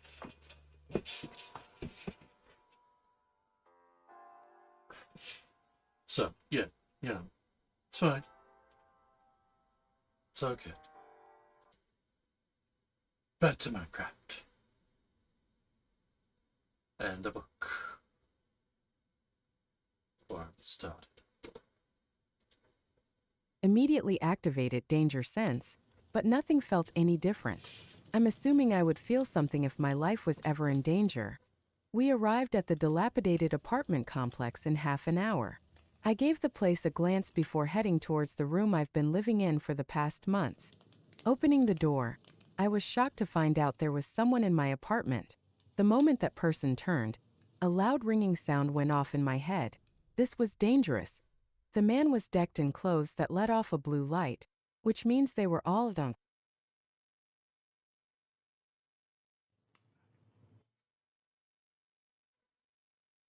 He spoke as soon as his eyes landed on my face. Noah Osmont, parents deceased, living alone, has been a registered hunter for about 2 days. The man was flipping through some papers while speaking. I had recognized his face. He was a celebrity in Outer Banks. My face quickly became stern and I activated Arcanist's sphere of protection. He looked up and gave a surprised look before continuing. Dungeon diving history includes Ape's Paradise and Frozen Wasteland. Has been observed to enter both dungeons alone and clear them with some of the fastest clear speeds. Now, why would a man like you be hiding your power? He wrapped up the papers and gave me a piercing look. My entire body felt like it was on pins and needles. I took a quick breath and calmed myself down while remembering I had a C-rank defensive skill activated right now and said, I didn't want any trouble the first few days after awakening. Trouble, huh? Well, it always manages to find us. He stared around my apartment before continuing. I won't be here long. I'm a very busy man. I came to offer an olive branch. He walked around my apartment and continued talking in that arrogant tone. The highest dungeon in this beautiful city of ours requires me and a team of others to regularly clear so that a dungeon break does not occur. Looking at your past 2 days' history, and the fact that you can comfortably keep that defensive skill active after all this time, means your power should be upper rank C, even possibly nearing B. He gave a smile as he said that last part. This man was the top ranker in Outer Banks. B rank hunter, Cohen Anderson. We need more talents like you to keep the safety of this city and its citizens. We have casualties every now and then, and are in need of another powerful hunter in the team. The next dungeon dive is 3 days from now. We gather at Soliel's castle at 10 a.m. Be sure not to miss it. He finished the last few words, looked around some more, and walked out the door without giving me another look. I felt anger quickly boiling up inside me before I squashed it down. How the hell did they find me so fast? I closed the door of the apartment and went towards a chair with a horrible expression on my face. Cohen Anderson, the most powerful hunter in this city, and the one at the forefront of the defense against the C-rank dungeon, Soliel's castle. The dungeon monolith always showed a deep orange hue, showing that it could shine red at any moment and cause a dungeon break. Cohen forms a party to clear this dungeon twice a week. The hunters that form this party always change though, as there are casualties in almost every dive. That was how hard a C-rank dungeon was. Even with a B-rank hunter leading the team, there were still casualties. This information was commonplace in the local hunter platforms. New hunters were regularly recruited to help in the defense of the city, but there would be a memoriam at least once a week for a fallen rank C hunter on the team. I wanted to increase my strength slowly before doing what I can to help without the risk of death, but I guess that's out of the window. My anger was kept in check as I recalled his tone that felt more like a command. Arrogance, that was all that I felt from him. Sigh. This was what power could do to you. Cohen was widely known to be arrogant, Oh. but he was the strongest hunter in the city and could be relied on to prevent a dungeon break from Soliel's castle. It looks like I will be Yeah. visiting a C-rank dungeon faster than I thought, but there was one thing he was wrong about. My power was definitely not upper rank C or nearing B. As soon as I learned the appropriate skill book, with my endless casts nothing will stand in my way. A ferocious expression rose in my face as old plans were thrown out and new ones formed. Noah. Occupation hunter. Vitality 70. Focus. Strength 70. If it can't give me. Skills. F Fireball Oh. 96. Shouldn't F be Heal 10. in E Arctic this Armor 79. D box. Flames of Torment 31. D Safeguard 8. D Danger Sense 5. C Arcanist Sphere of Protection 2. Equipment. E Swift Boots. Visit and read more novel to help us update chapter quickly. Thank you so much. Previous chapter. Next chapter. Report chapter. Novel Live reading novel free read books online and free novels online. Contact sitemap privacy and terms of use.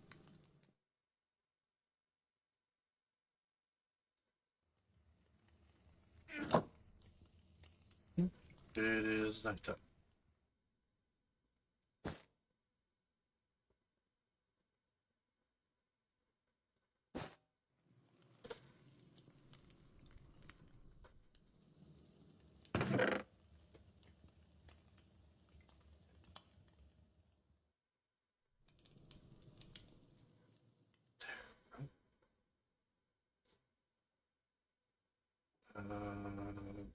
Why is the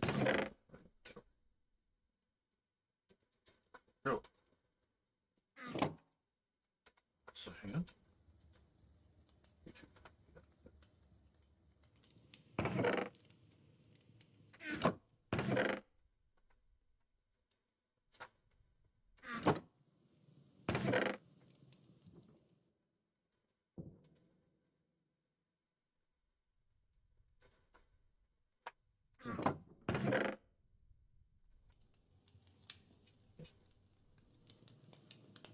I know this place isn't big enough for me.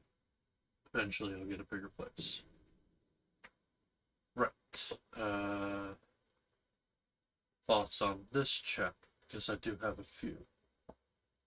He definitely has been found out, which is what's gonna happen sooner or later.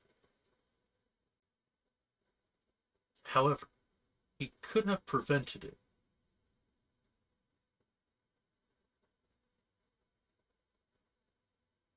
on some level by not being so active in clearing the dungeon. Yeah, go ahead. Clear it like a few times a day.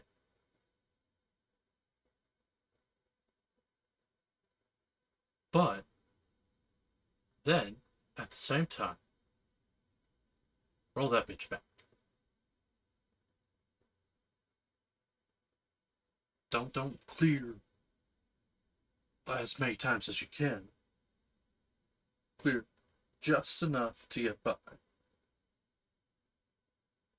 Like, okay, I need $20,000 to clear that much, to get that much.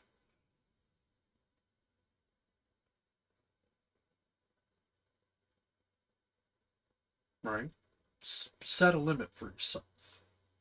Just don't keep hitting the same place and watching the rank go down, because then you notice. Anyway, that's my thoughts.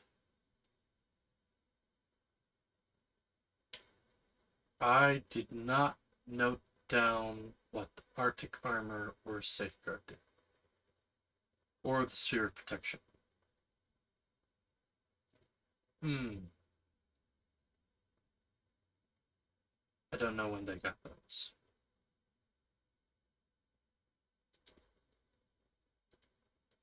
Give me a minute.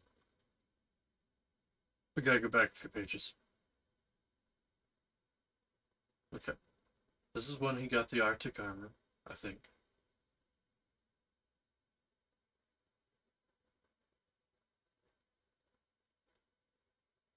Okay. Does it say what the skill does?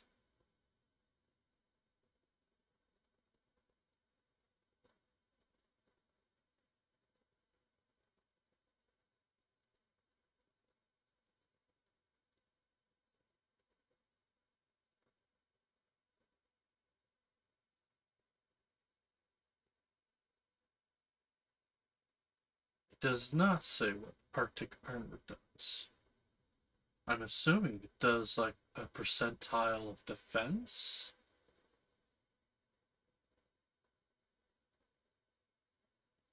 It says active, but it doesn't say what it did.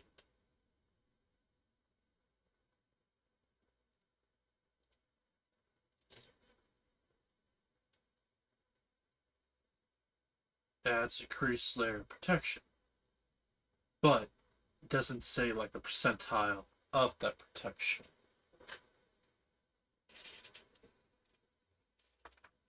So Arctic armor, defense plus question mark.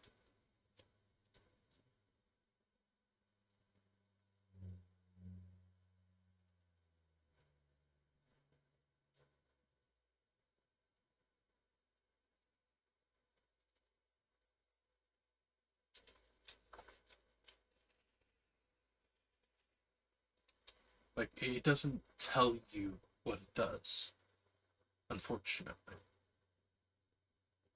At least not here. Maybe there's a better description of it.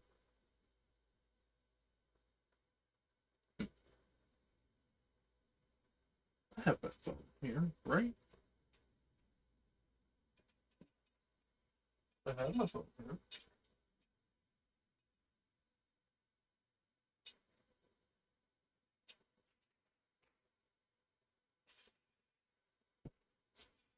Where's my phone?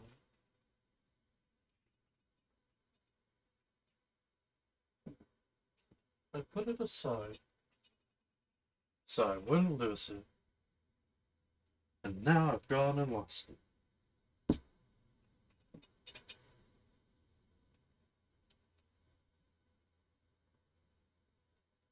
Wait, found. Okay, give me just a second. I want to see if the wiki has what I'm looking for, and I'm not going to look it up on the page I'm using right now.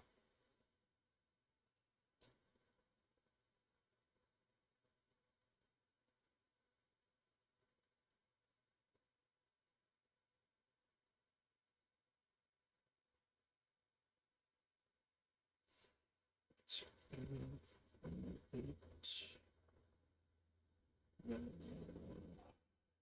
the apocalypse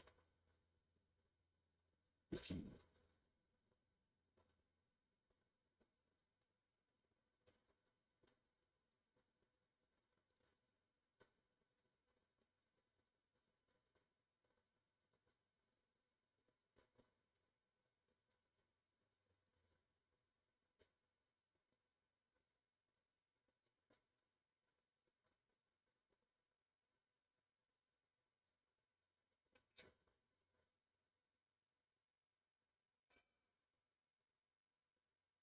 Oh, what?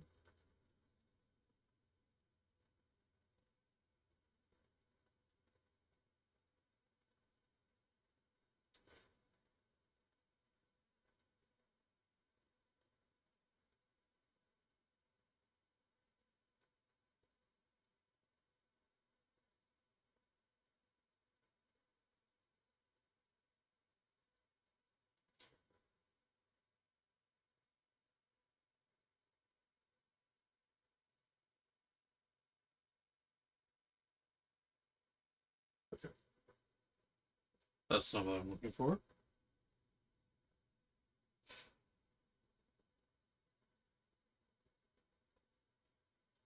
Maybe in skill trees?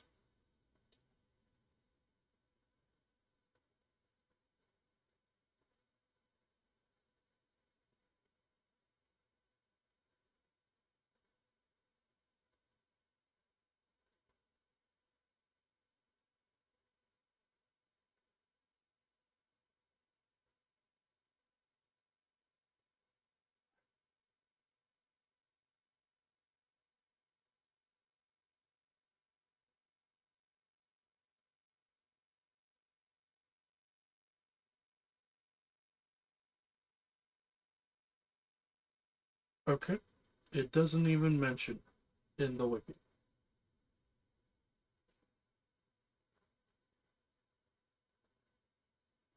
Guess I'm gonna have to look it up in a different way.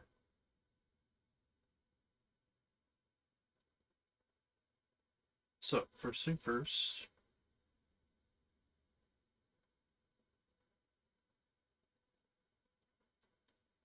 What was it called? Armor, Arctic armor.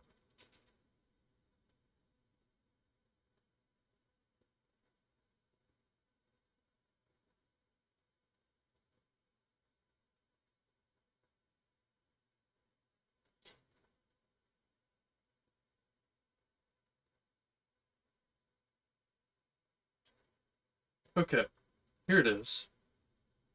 Informer abilities. I guess this is like forgotten.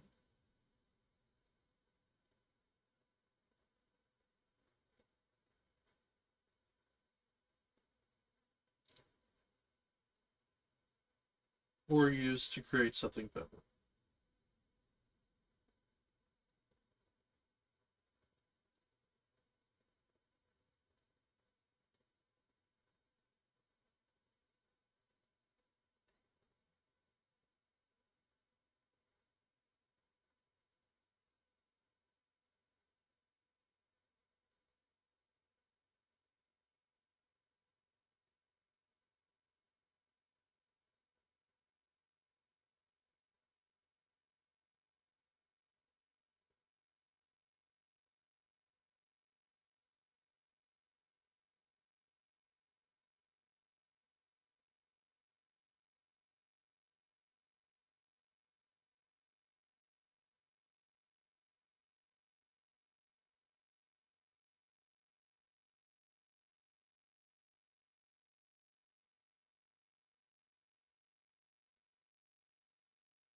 Okay. So it's cold damage reduction.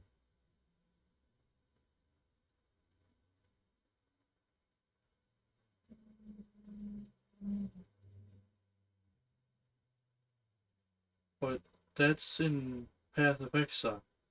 No, I'm looking for it in this one.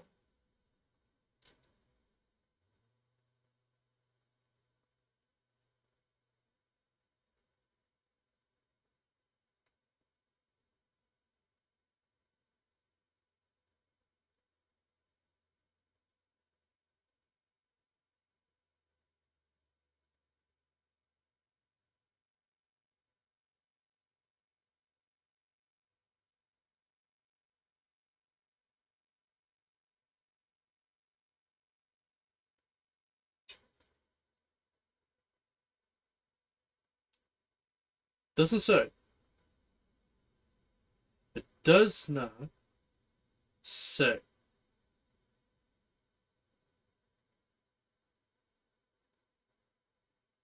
There's almost no information about it. Cool. So again, defense plus. I don't fucking know.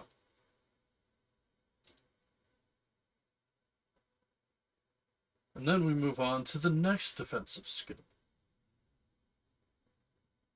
that it gets, which might be in this one. Let's cores,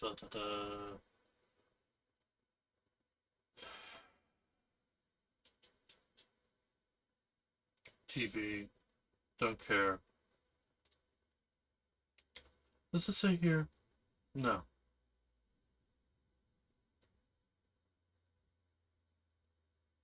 It really just says, hey, it gives me a little bit of cooling. What does that mean?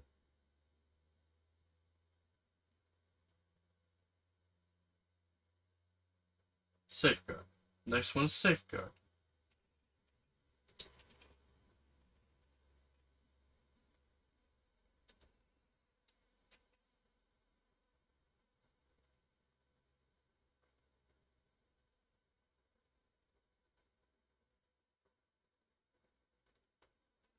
Which is defense plus.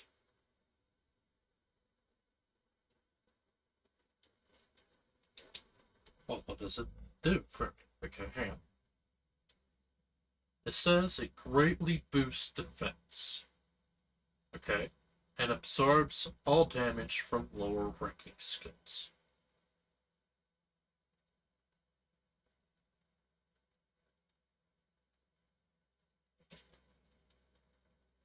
It doesn't actually tell me anything.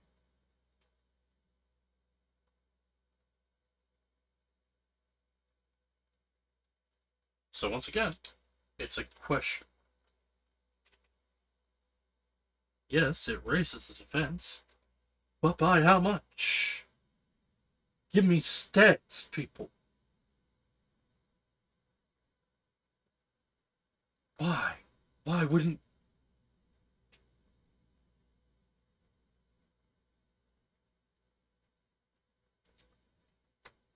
Moving on.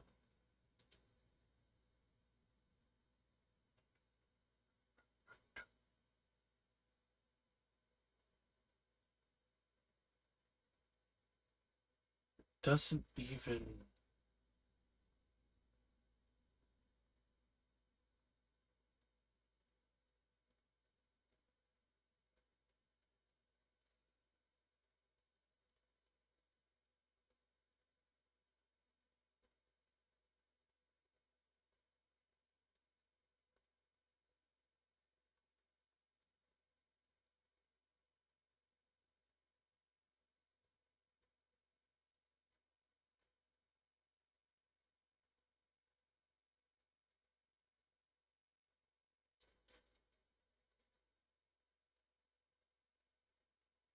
Also,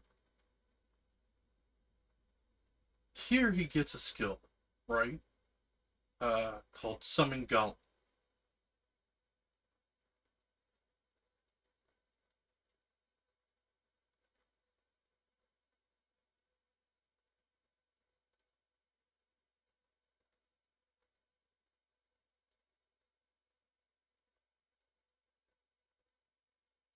And well, he says that he wouldn't be using it,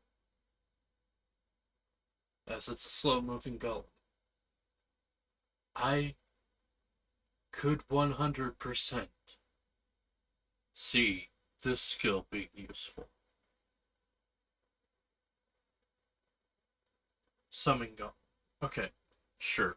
It's a slow moving tank, right? However, it doesn't say you have a limit of how many golems you can summon. You summon a single partner. Okay, so I use it 5 times. I've got 5 golems. I use it 100 times. I've got 100 golems. This is a, in my mind, this is a fairly easy way to get. Sorry, hang on. Let me let me highlight what I'm looking at here. This is a fairly easy way, in my mind, to make yourself an army. Make yourself a giant tank army. Then you can dismiss them, right? It doesn't say that you can't dismiss them.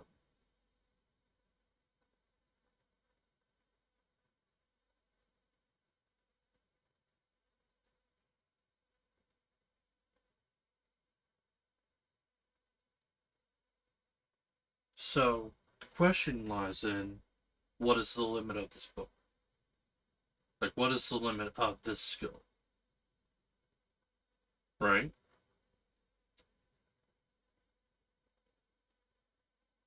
Because if it limits how many you can summon, then it's not that useful. I imagine the higher skill level you could summon more, or there's stronger goblins. Either way,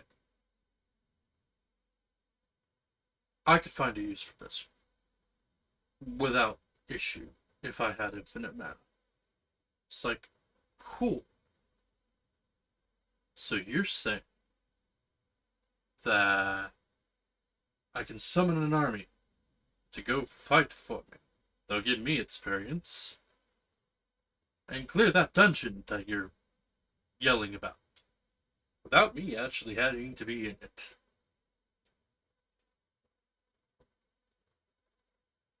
Win, win, win, win, win.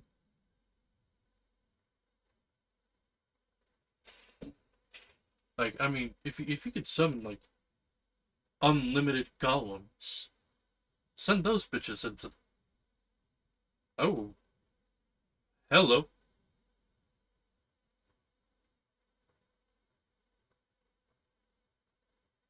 Well, that was odd. Don't know what happened there. I don't like it. Moving on. I've talked about this skill enough. My point is, it's more useful than they're letting on.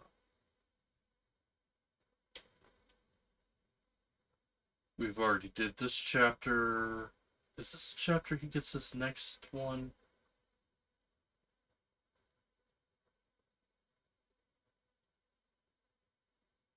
The Sphere of Protection.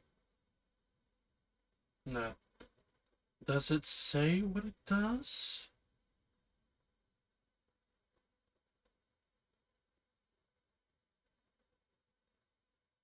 Provided absolute defense to any tanks of the same rank thrown your way, with a high defense skill of a higher rank.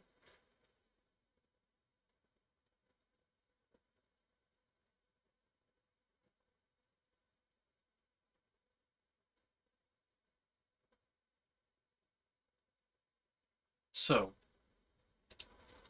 this is another defense skill, and it does an absolute protection, and then it gives you a high defense against other attacks. So it's a defense up, is what you're saying. But you're not telling me by how much. Percentiles. Give me percentiles. Or give me a flat rate. Like, okay, Arctic Armor gives you defense plus 10. Safeguard gives you defense plus 20. Don't give me vague, like, yeah, it makes your defense higher. Okay, by how much? Are we talking 1 point? Are we talking 20 points? Are we talking 1%? Are we talking 20%? Are we talking over time it gets higher? What are we talking about?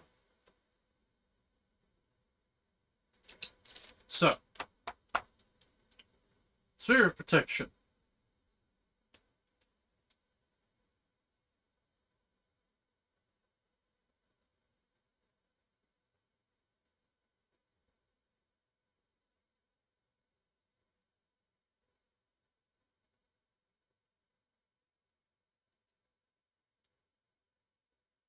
Is another defense plus.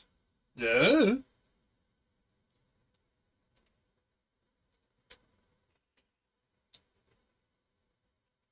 Why include it if you ain't got to give me stats? I want stats. Give me the stats.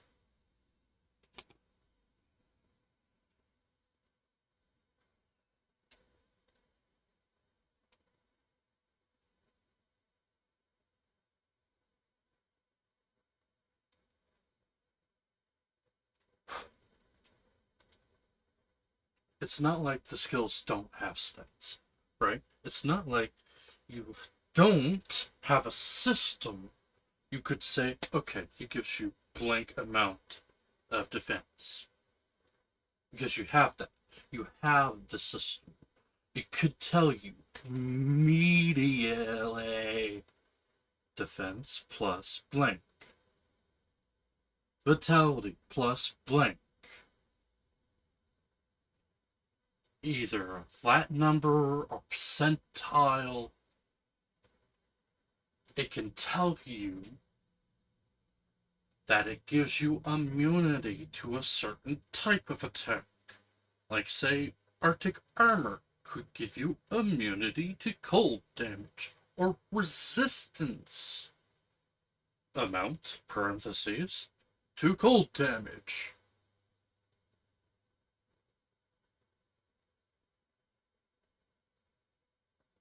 I'm not being obnoxious for no reason.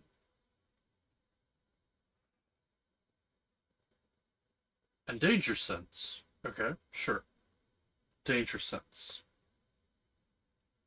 It's the spidey sense.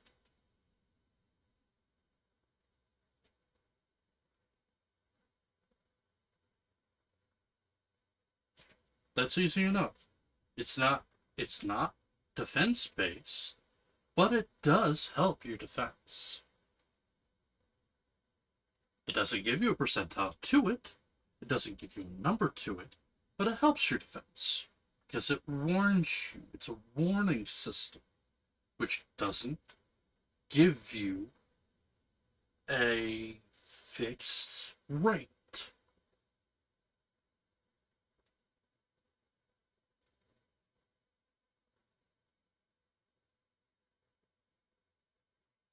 Also, if the hunter that he's facing, right, is B rank, and he's activating a C rank defense skill, he is not safe. Right? He's not. The best he can say is, well, I have a higher defense value. But doesn't. You're not even telling me what the higher defense value is. So it's not quantifiable. right? It's not something I can go, okay, at this point, you have a higher defense than, say, this creature or this person. You have better abilities to keep you alive longer by this amount.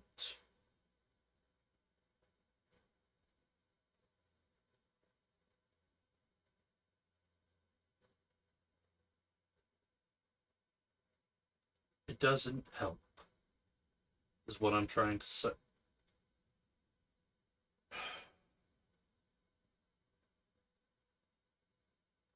Okay, we're on to the next chapter. I had to get that off of my head before we continued any further.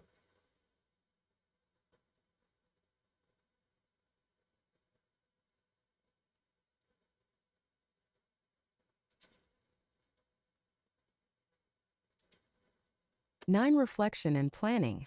I reviewed everything I had been doing so far and looked for what I could I change. don't need that. I was going to keep farming Frozen Wasteland tomorrow, but I would also be heading towards one of the rank D dungeons in the city, Goblin King's abode, for at least a few rounds. I just learned a C rank defensive skill that most hunters can't even use because of its high energy requirement. There shouldn't be any surprises that might pop up to endanger my life. Along with the rank D Flames of Torment, I should be able to clear the 30-floor dungeon without an issue. Another thing was the usage of my skills. If I really can cast endlessly, then I need to use this to my advantage even more. Arcanist's Sphere of Protection and Danger Sneeze were still active. I sat on my old bed, then closed my Sneezy eyes, activating sense. both Safeguard Danger and Arctic Armor sense. too. A few minutes passed and I calmed down some more and realized what I might have missed. Frozen Wasteland wasn't as actively cleared as other E-rank dungeons and had a tint of orange. What would happen when it was cleared multiple times in one day? A change would be very noticeable. Sigh. I looked to my ceiling as I realized how full of mistakes I still am. Today I'll rest, tomorrow I'll start moving for real. The man adorned with ranks items sat in the back of a luxurious car heading back to his manor. He had a distasteful expression on his face as if he had just swallowed a bug. There were very few people he hated in this world as he stood above the masses. Noah, the newly awakened hunter he just visited,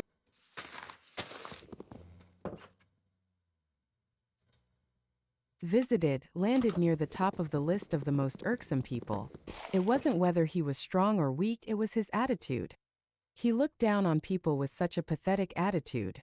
Wanting to lay low and evade danger after awakening to a powerful ability? Distasteful. You should use your God-given talents to help the other pathetic masses to live in this world a little longer. The strong ruled the weak in this era, and I do not want a weakling in my city. Either he falls in line or... A phone quickly connected in the car and Cohen spoke. Revise his danger level, make it B. He was able to use a defensive skill that would have taken me a few attacks to destroy, and it remained active the whole time I was talking to him. Find out which skill matches the description and gauge his power. He is most likely a naturally awakened individual with an inherent skill that adds a large amount of focus, allowing him to jump over rankings. There was silence on the other end of the line before a reply came. Yes, sir. He was the only B-rank hunter in Outer Bank X. He held the city's life in his hands. He could do whatever he wanted with nobody batting an eye. The local government could not control him. Nobody else in this city could contend with him. And that is how things will stay. As soon as I got up in the morning, I compiled everything I knew about Cohen Anderson. Besides his unstable attitude, he was the only one in Outer Bank X holding a rank B skill. A few months back, when his team that was made up of rank C hunters took down the boss of Soliel's castle with half the team wiping, he was lucky enough to receive a rank B skill book from the boss. Bosses rarely drop any skill books or items that are a higher tier than they are. But this chance increases when it is bosses from high-ranking dungeons. A rank C dungeon is filled with hundreds of beasts of that level, along with a huge boss that earns the title of a Titan. These huge bosses are extremely powerful and have the chance of dropping something that is of higher rank than the dungeon itself. Anderson was that lucky. He joined the ranks of B-tiered hunters and took his position at the top of this city. His team never remained the same over the months, with rank C hunters having a high mortality rate from the dangers of Soliel's castle. I would soon be joining them a few days from now. I thought over everything and began moving, hailing a ride and heading down to Frozen Wasteland for the last time. Since they already know I cleared this, I'll clear it a few more times to raise the fund for a skill I didn't think I would need. I spent around 20 minutes for each run yesterday, and it took me less than 2 hours to clear it multiple times and bring in more than $500,000. I'll only need $400,000 to get the skill that I have in mind though. This time around I was even more efficient. I entered the dungeon and immolated the huge bear another 3 times, giving me a multitude of and 2 skill books that were only worth selling. In less than an hour, I had finished with Frozen Wasteland, and went down to the Central Awaken Center to fully start my next phase of plans. The Crescent Skill Book sold for $447,000, and I went towards the skill shop to buy the skill that will allow me to let loose with no reservations. The skill was still behind the thick glass, which I quickly called the person at the front desk and bought. Rank C skill, Camouflage. The skill allowed you to blend into your surroundings and had to be kept active to keep you from being seen. Besides extremely rich perverts, not many people use this skill. I would be relying on it to keep my movements hidden while I do things that go against the norm for many people even now. I wasted no time learning the skill and went out of the Awaken Center. I still had my F rank license, and it would allow me to get past any gates no matter the rank. The gates and guards placed around the dungeon monoliths were to make sure normal people do not pass through and get themselves killed while trying their luck in the dungeon. Hunters could pass through the gate no matter the rank they held as long as they had a license, as many of the hunters congregating around dungeons wasn't just for the purpose of diving. I called a ride and gave directions to head towards Goblin King's abode. Dungeons get progressively harder as the ranks increase. As can be seen how a rank C dungeon was barely being handled by a B rank hunter surrounded by rank C hunters. The difficulty from E to D hunters being able to notice you fairly easily. If someone were to be keeping tabs on me right now, I 1516. Am 100% sure it would not be a B rank hunter, so my movements from now on would be hidden. Was also a huge gulf to cross for many, with D rank hunters opting to dive in groups of 10, or C rank hunters forming smaller groups to receive more profit.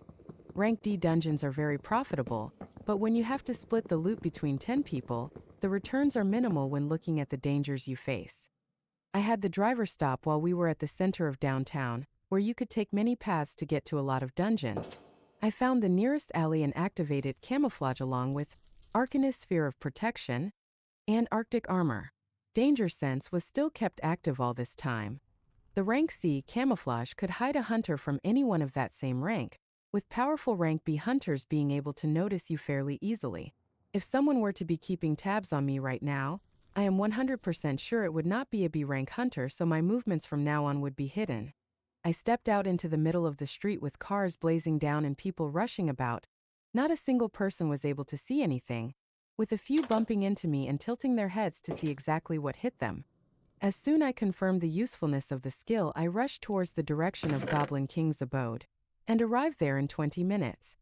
This time around, I didn't bother showing my license and just passed through the man-made gates, the rank D guards on the side being none the wiser. None of the hunters clustered inside even looked my way either, increasing my confidence for the new plans from now on. I then looked up at the huge monolith that shone with a blue hue. This dungeon was regularly cleared by rank C and D hunters, being one of the more profitable dungeons because of the special drop that occasionally comes out, King's Valor. This item was a full body armor that increased your defense by a wide margin while not hindering your speed. As rank C items were extremely rare, and mostly hoarded by those diving into the only rank C dungeon, this item was one of the hottest pieces of equipment for hunters. I stopped reminiscing and went towards one of the square doors of the monolith, placing my hand and instantly being transported to Goblin King's abode. Noah. Occupation Hunter. Vitality 70. Focus. Strength 70. Skills. F Fireball 98. F Heal 21. E Arctic Armor 95. D Flames of Torment 49. D Safeguard 15. D Danger Sense 33. C Arcanist Sphere of Protection 25. See Camouflage 3. Equipment. E-Swift Boots. Hi everyone. Comments, feedback, and reviews are appreciated as usual. Next chapter should be out in a few hours. Adieu. Visit and read more novel to help us update chapter I don't quickly. necessarily like Thank you that. so much. Previous I'll chapter. keep it a little Next bit. chapter. Report chapter. Novel Live, reading novel free, read books online and free novels on.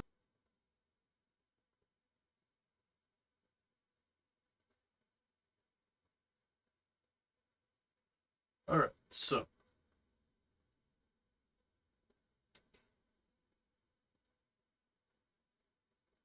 Here he gets a stealth scope that he says himself will protect him from people looking at him, unless they are rank B.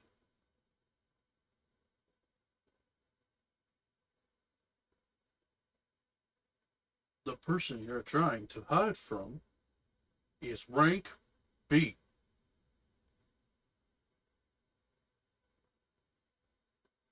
Sure, he's not going to keep tabs on you himself. He's going to use other people to keep tabs on you. But still,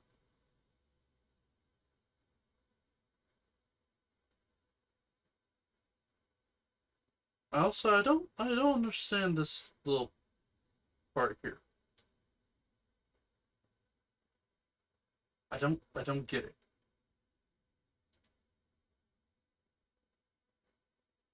Moving on, however. I do like that he admits that the skill is used mostly by rich perverts. I can guarantee if Sanji from One Piece was in this universe, he'd have that skill. Immediately. It's like, ooh, I can hide from normal people? Why, yes, I want that.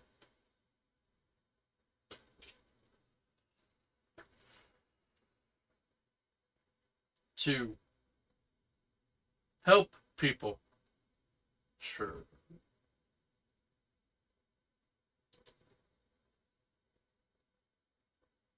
Do you want a camera that doesn't make noise too? Yeah.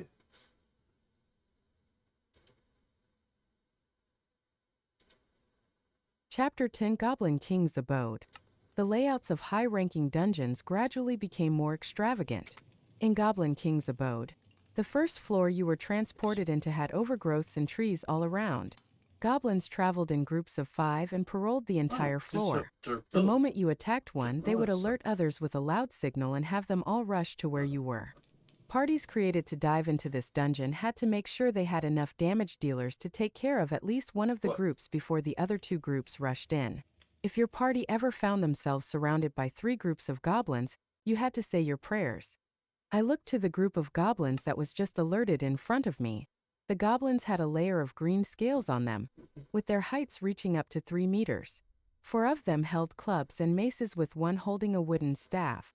I began by testing the effectiveness of the rank F fireball that had its proficiency almost reach 100, making it on par with E rank skills. The swirling fireball that was even further condensed rushed towards one of the goblins and exploded. The goblin was pushed back a few feet but quickly got back up like nothing was wrong. Its green scales were only slightly dented. Damn, here I was thinking fireball might still have some uses in the future. Okay, Its this fast is part casting of and moving speed would actually be good if I was ever going against things that didn't have such high defenses like monsters, Did I but leave that an wasn't option for something I was looking curios? forward to. The dashing goblins were almost here though, so I initiated my most offensive skill on hand, Flames of Torment. A line of fire quickly appeared in front of me, moving forward to hit the foremost goblin. There was a second of pause after the impact before a scream rang out as the line of fire pierced from the front to its back. I made a grasping motion to the pillar of flames and moved my hand to the right. The skill followed my command, acting like a thick rope that moved horizontally and bisected the heads of the 2 goblins on the right. The remaining 2 goblins were immediately frightened to see such quick deaths of their friends and they began dashing back. I wouldn't give them a chance though, so I moved forward and kept the distance, quickly commanding the skill to coil around the two goblins, burning them to a crisp. Haha. This was a method I had begun using after becoming familiar with this skill. I didn't have to just allow the skill to shoot flames in front of me. As my proficiency rose, I could more easily control the pillar of flames to not just move forward diagonally or horizontally. With enough concentration, I could command the skill to act as agile as a rope to suffocate my enemies in flames. As soon as I finished them off, rustling sounds could be heard as another 5 goblins dashed in. I didn't sit still this time around, giving them a cold grin and running towards them, a pillar of flames eerily squirming in front of me. I practiced controlling and moving flames of torment, as I liked, resulting in dying screams from the goblins. Soon enough, there were another 5 burnt monsters on their ground, their bodies still bubbling from the extreme How heat. do I equip you? I had already taken 2 groups, there should be 1 more remaining. Because apparently, I didn't wait for them to come and went don't towards go the in screams and accessories. sounds to the side, You don't taking go the here. last 5 down Where just the as easy as their previous friends. hell do From you then go? on, it was just me rushing down the floors, increasing the proficiency of my now favorite skill. On a few of the floors, I tested the effectiveness of camouflage against monsters and the results were spectacular.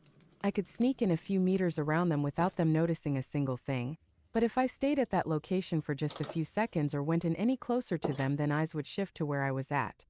I wasn't sure if it was just sharper senses or a stronger nose that alerted them as you neared, but it was fun running around without being seen.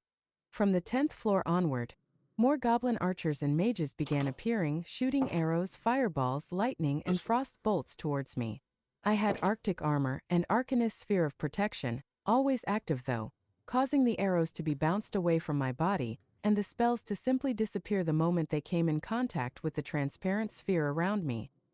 All they could see was a small being deflecting and absorbing their attacks, while he lashed out with a thick pillar of fire that either tightened their bodies to death or blasted their heads apart.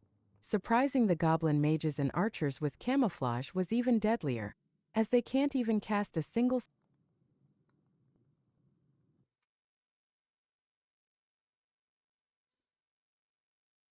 a thick pillar of fire that either tightened their bodies to death.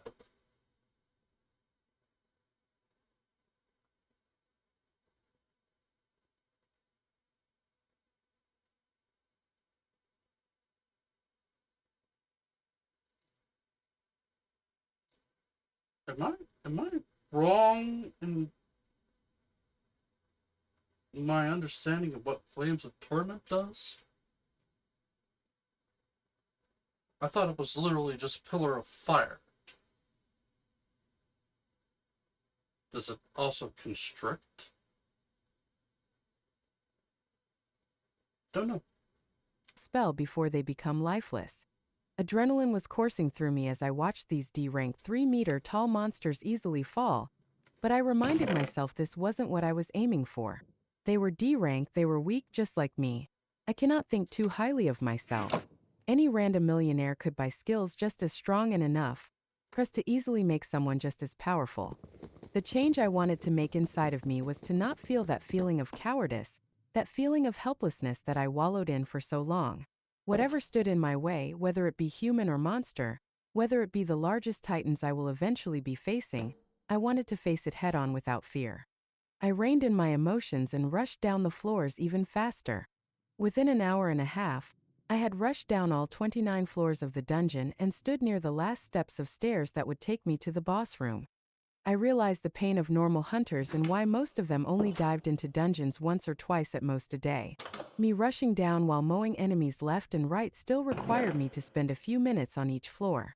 There being so many floors and monsters, the hunters in a party had to put their lives on the line to kill monsters on each floor, while resting to recover their energy and heal up right after. Just going through one dungeon could take them 5 hours or more. Me being able to endlessly cast my skills was such a huge thing that even now I found myself questioning if it was still real. I went down the steps while making sure all defensive skills and even camouflage was active, and I was soon in a huge clearing with a small mountain in the middle. Scratch that, not a mountain, just a very savage-looking goblin that was about 6 meters in size. Its skin was shining a dark black that made it very prominent in this clearing. Holy shit. It held no weapons on its hands, and yet its hands alone seemed enough to smash anything coming near it. This boss was the killer of many hunters, its large size and strength quickly weeding out inexperienced hunters from knowledgeable ones. At least 2 rank D knights or 1 rank C with the heaviest of armors were required in order to withstand even one of its strikes. You also better hope your team's mages and berserkers were saving up their energy to unleash multiple spells and attacks on this beast to take it down in as little time as possible, or deaths would follow. I was a distance away from it, so I thought I wouldn't be found out with camouflage active, but its huge eyes honed in on me the instant I arrived in the clearing. So blending into your surroundings is not enough to evade the senses of this type of monster? And I wasn't sure if this rank D boss could be classified as a titan yet, but its size made me feel like an ant as I had to raise my head just to meet its gaze. I felt my blood pumping as I found myself in this stare down against something more than 3 times my size. I was not scared. I looked at this huge beast and I saw my goals. I saw my future. I slowly began walking, and my walk gradually changed into a run. The beast stood still, not making a single sound. A smile broke out on my face as unrestrained laughter could be heard. A few meters long thick line of flames quickly appeared beside me as I charged towards this humongous beast. As soon as I got near it, a huge black fist covered the entirety of my sight. My laughter didn't stop as the line of flames also shot out and wrapped around that fist. Then, a huge impact was felt. Boom! The fist felt like the whole world was dropped on me. I had seen it smash into the sphere that was protecting me, and instantly felt myself fly back at a speed I've never been exposed to before. Bam! I was smashed into the wall behind me a second later, a spherical dent created as I dropped down to my feet. Not a single hair on my body was harmed. The rank C skill, Arcanist's Sphere of Protection, was not for show. The beast in front of me didn't stay silent anymore as a mournful howl rang throughout the huge clearing. Its right fist had fallen to the ground, forever removed from its arms. The calmness in its eyes was completely gone as its feet smacked the ground and jumped towards me. One of its remaining good hands reached out towards me as if trying to snuff out a candle. I commanded the cable of flames to twist and form into a circular shape while watching this palm crushing down on me. The circular line of flames then began spinning at high speeds when the palm landed. Zing! A horrible sound could be heard as flesh and bones were cut apart.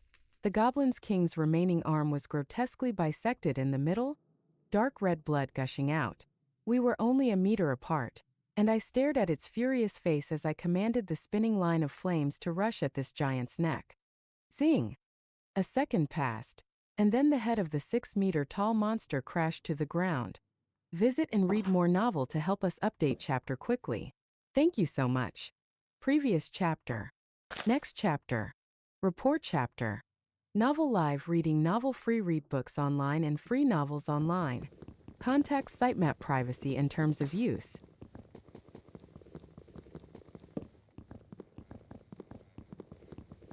In just a second. Alright.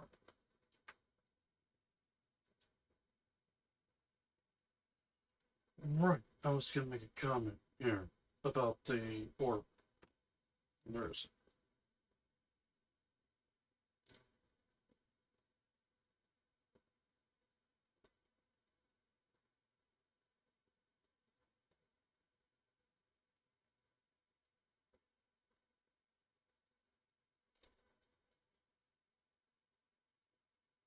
So, he says he felt the pressure, right? He felt it impact him, but nothing was harmed. I don't.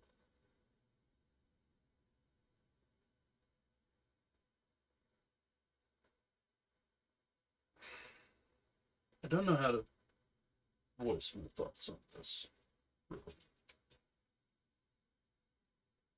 Because on one turn, okay, so it's immunity.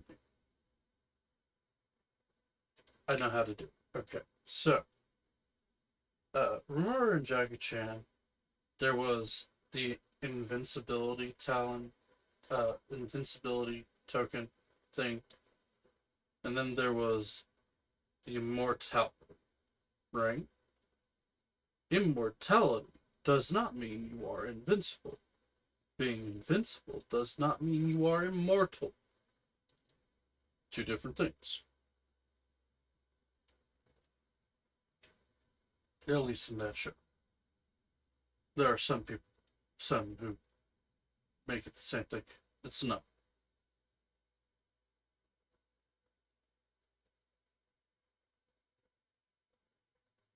Sure, you can't die. You could still get hurt. You can break a leg. You can break an arm. You can have them cut off. Just because you can't die doesn't mean you can't suffer.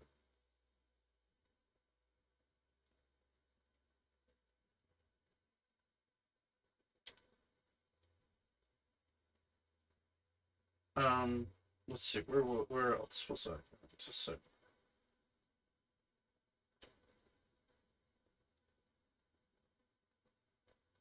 This is invincibility. A slight invincibility, not full, but he felt the impact. Right? And here's my thoughts behind that. If you are actually invincible, right? You are invulnerable. Then you would not feel the impact.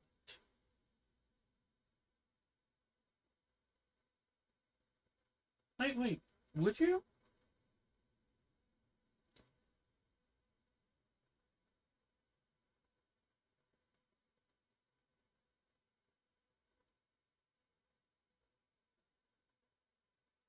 Wait, that's okay. So there's a disease that makes you unable to feel pain. It's genetic, like a genetic mutation where you cannot feel pain. Most people have a lot of problems with this because uh, they don't feel if anything is wrong.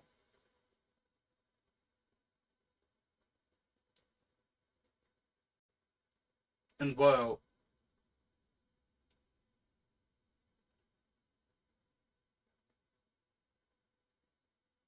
so, here's the question: if you punch them and they don't feel it, the impact still makes an effect. It it does something. They just don't feel it. Is this similar, or is this a different kind of? No, this is a different kind.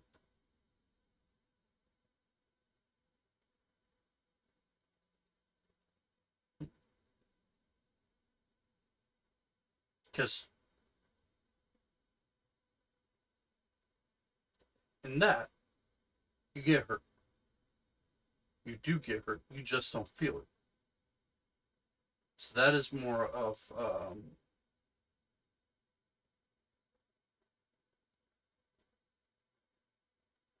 that's more immortality than invincibility. You don't feel the pain, but there is still a problem. That's not necessarily immortality. Um, anyway, very complicated mindset here.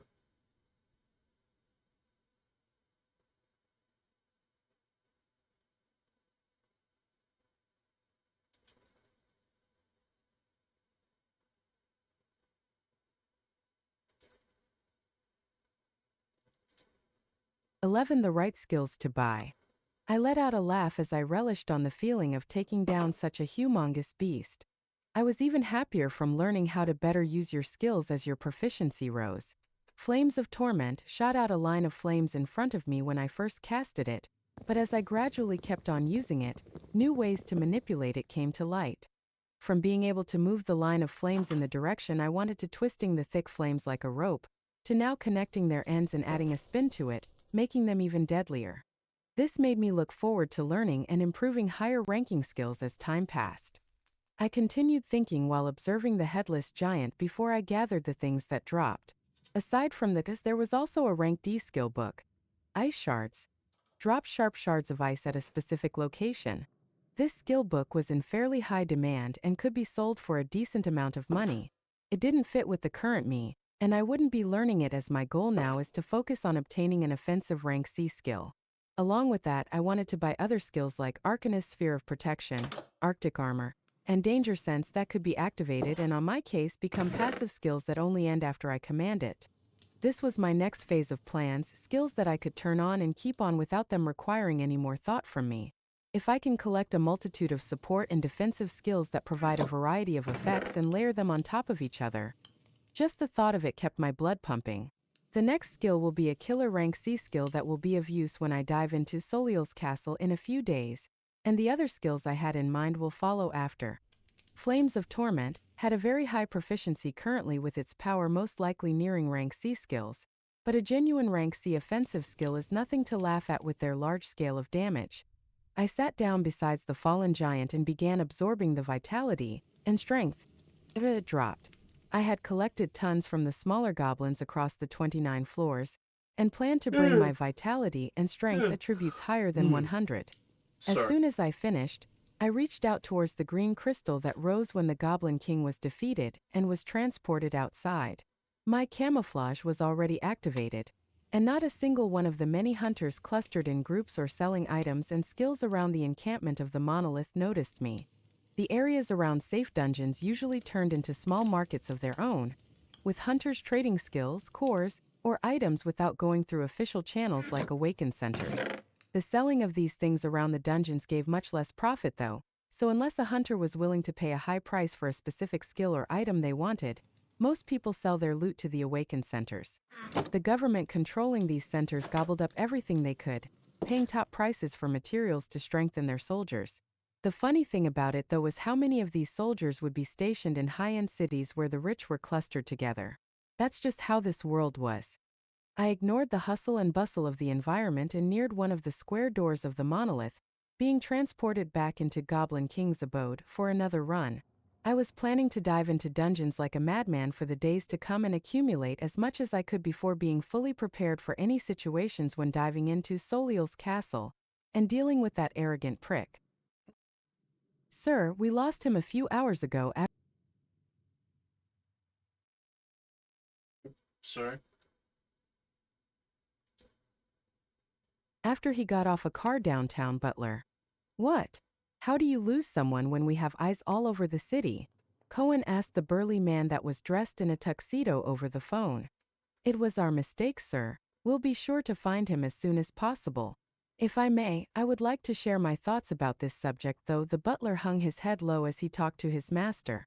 This was the man that had saved his life when monsters were about to snuff it out, and he had been indebted to him from then on. He was an official holding a high position in a major firm, but he left everything behind and followed his master willingly over the past months, managing his financials and turning a blind eye to the many tastes his master had. After all, nobody was perfect. What is it? There are many inconsistencies about him that we are unsure of, and have not yet grasped exactly how high his level of power is.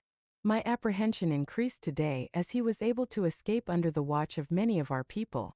Might I suggest that we approach him in a different manner? He carefully spoke out every word, making sure his words would not be the cause of anger. There was silence on the other end of the phone before Cohen spoke. Do you doubt me? The butler quickly frowned and hung his head even lower before he replied, I would never. I am only speaking from an abundance of caution of this man who has suddenly awakened to a power nearing rank B in just a few days. A pause followed thereafter, before a reply came with the call being ended a moment later. I'll keep that in mind. The butler wiped off the perspiration and looked out of the mansion. He did not succeed. His master had still become angry. My second run of Goblin King's abode was fruitful, as the boss had been kind enough to drop the sought-after Armor King's valor. The 6-meter goblin had horrible burns all over its body, as I took my time with it to get more practice facing something that much bigger than me. This was all in preparation to go against much bigger bosses that fully earned the title of Titans from rank C and above. One of the things I learned was that if you didn't have a strong enough defensive skill, it didn't matter how knowledgeable you were about its moves, as a single punch would be able to stain your body all over the wall. I equipped King's Valor, and felt a new layer of clothes wrap around me. The armor had a light blue metal sheen to it with a slight protrusion at the chest, covering a majority of my body besides my extremities and head. The greatest thing about this armor was the fact it did not feel awkward to move around in, as if the metallic attribute was malleable. I could move and stretch my body even better than normal with no issues. The third run of the dungeon gave me more than enough cores that my backpack was almost overflowing now, along with the rank D skill triple shot that was commonly used by ranged berserkers that used bows. I had taken more than half of the day diving into this dungeon, and it was already night outside. Tightening my overflowing bag on my back, I left Goblin King's abode encampment and went towards the downtown, with my camouflage active as usual. Once I was in the middle of the city, I turned the skill off and called for a ride that dropped me off the Central Awaken Center 20 minutes after. It was rush hour around this time with many people running about downtown, many drowning their troubles and fear with alcohol, and many more going towards the unsavory places deep in the city. I went inside the Awaken Center and had to be taken to a private room because of the volume of things I was trying to sell. A fat-looking middle-aged man replaced the gorgeous woman that was talking to me and quickly handled the transaction, taking all my remaining cores and skills from Goblin King's abode, and offering to deposit $1.6 million into my account. I looked at these numbers as if they were imaginary, and they might as well be, as they would be gone a few minutes from now when I purchased the rank C skills. I became a high-profile client in the man's eyes as he asked me if there was anything else I needed before completing the transaction, and I told him the names of the skills I wanted. A few minutes later, 3 rank C skill books were situated at the table next to us, and only $100,000 was deposited in my bank account. Next chapter should be done in the evening. Nervous face. Adieu. Visit and I do. Not to do it. I do. So I have a problem with this chapter. Not necessarily the chapter, but the person the person he has encountered here. I have a problem with. I don't like bullies. And this man, if we want to call him that, is a bully. By the straight definition of the word. Never finished the house. I was going back to get dirt. Right.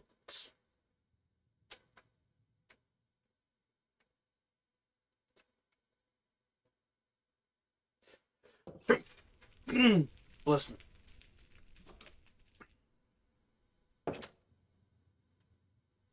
But yeah, no, I don't like bullies.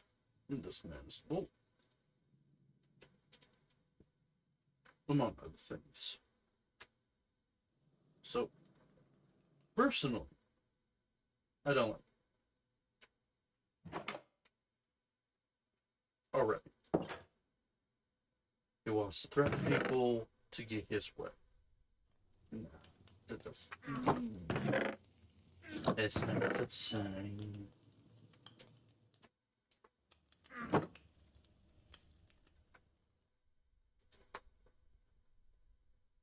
Oh.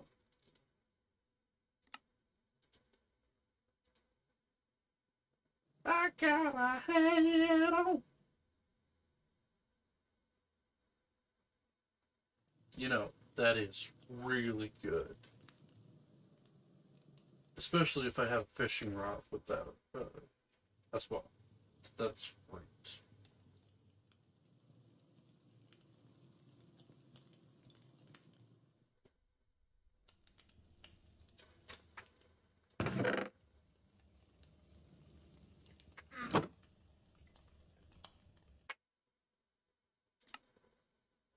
Wrong one. Da, da, da, da. Oh, where was it? Right.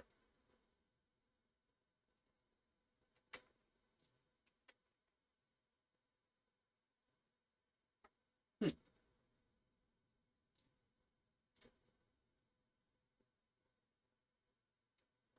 Right here.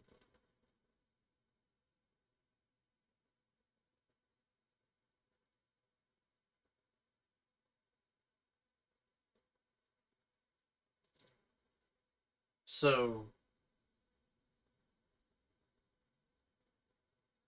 why can't I equip that?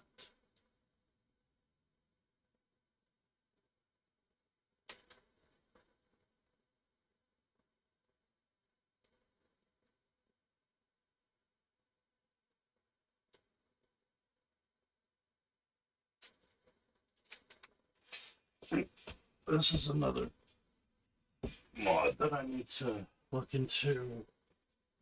Curios Extended, maybe?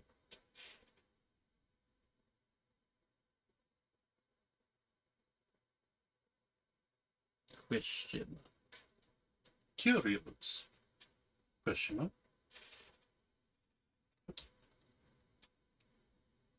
I still need to look into sorting storage.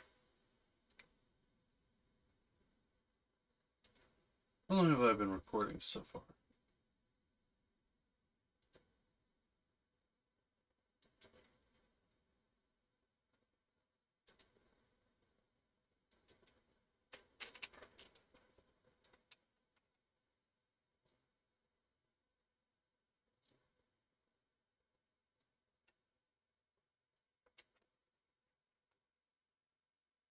Oh, oh.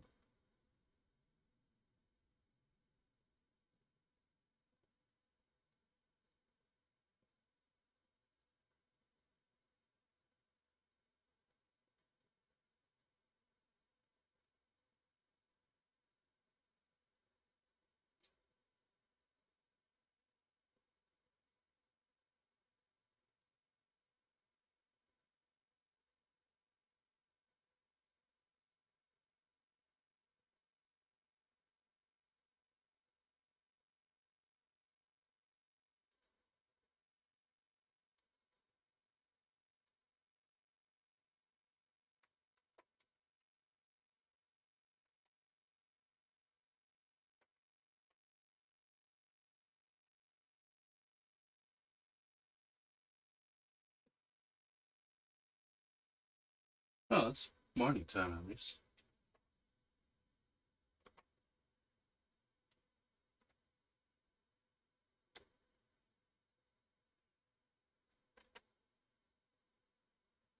Alright. Da, da, da. You. Alright. It's been. We got half an hour left of my recording schedule. I can do enough. I can do some.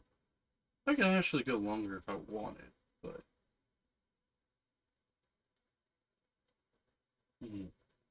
I have things I want to look into, and then I'll probably do a little bit more recording later today. Plus, I've got to make a few calls today as well. It's fun.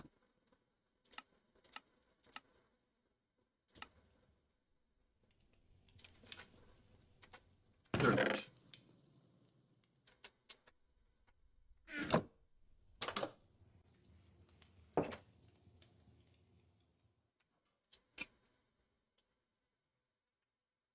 Book.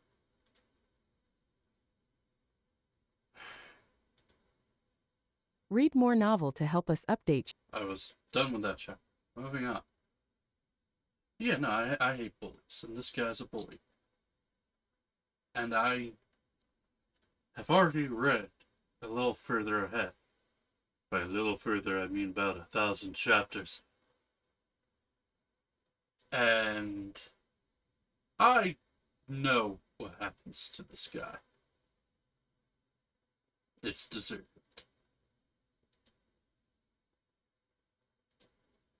Chapter 12, just the beginning. Wait, did I not put a... Huh? The new rank C skills I Oh, had bought were Explosive Rune, upon physical contact with your enemy. Brand them with a chaotic rune that will explode on your command.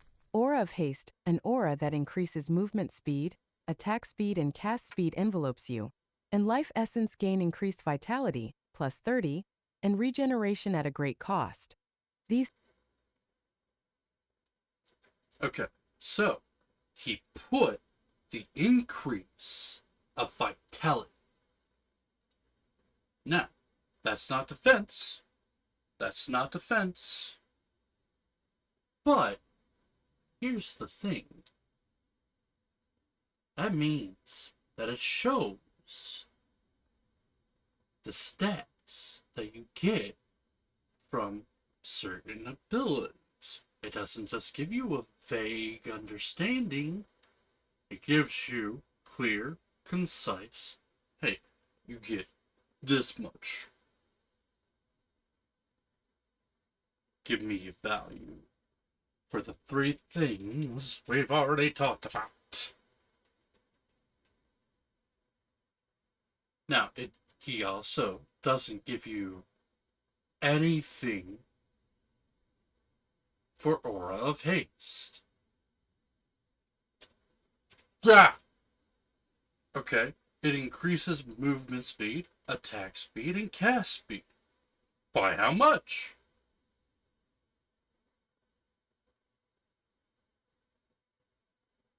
Give me stats. They obviously have them.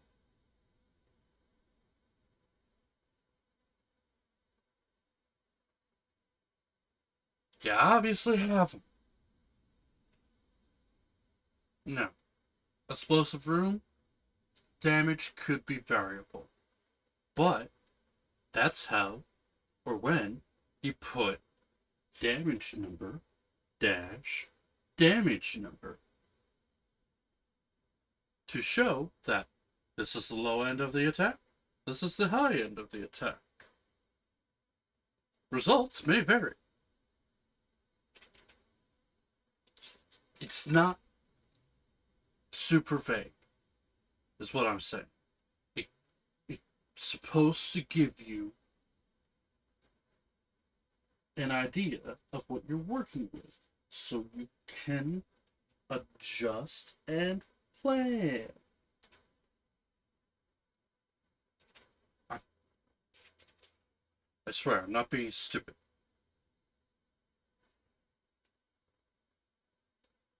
Carry on. These skills correctly fit with the direction I was going towards. Multiple skills that can remain active for me at all times along with my first offensive rank C skill. Explosive Rune was a boss killer that mages wanted in their arsenal because of its significant damage. The only problem is that it drained the entirety of a rank C's energy, and they had to come in contact with the boss to initiate it. The mage hunters had to make sure that they had full energy before the boss fight, and that there was a competent enough knight distracting the boss. Otherwise, the moment they get near themselves, they'll get squashed. Once the rune was placed on the boss, half of the fight was done.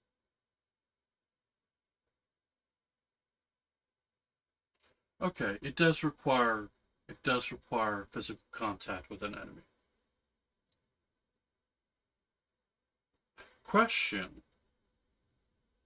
Did the enemies just disappear? I didn't catch that. Because if the enemies don't disappear after you defeat them, you've got corpse bombs. Plant it on a corpse, stack them up, engage the boss, throw the corpses, explode.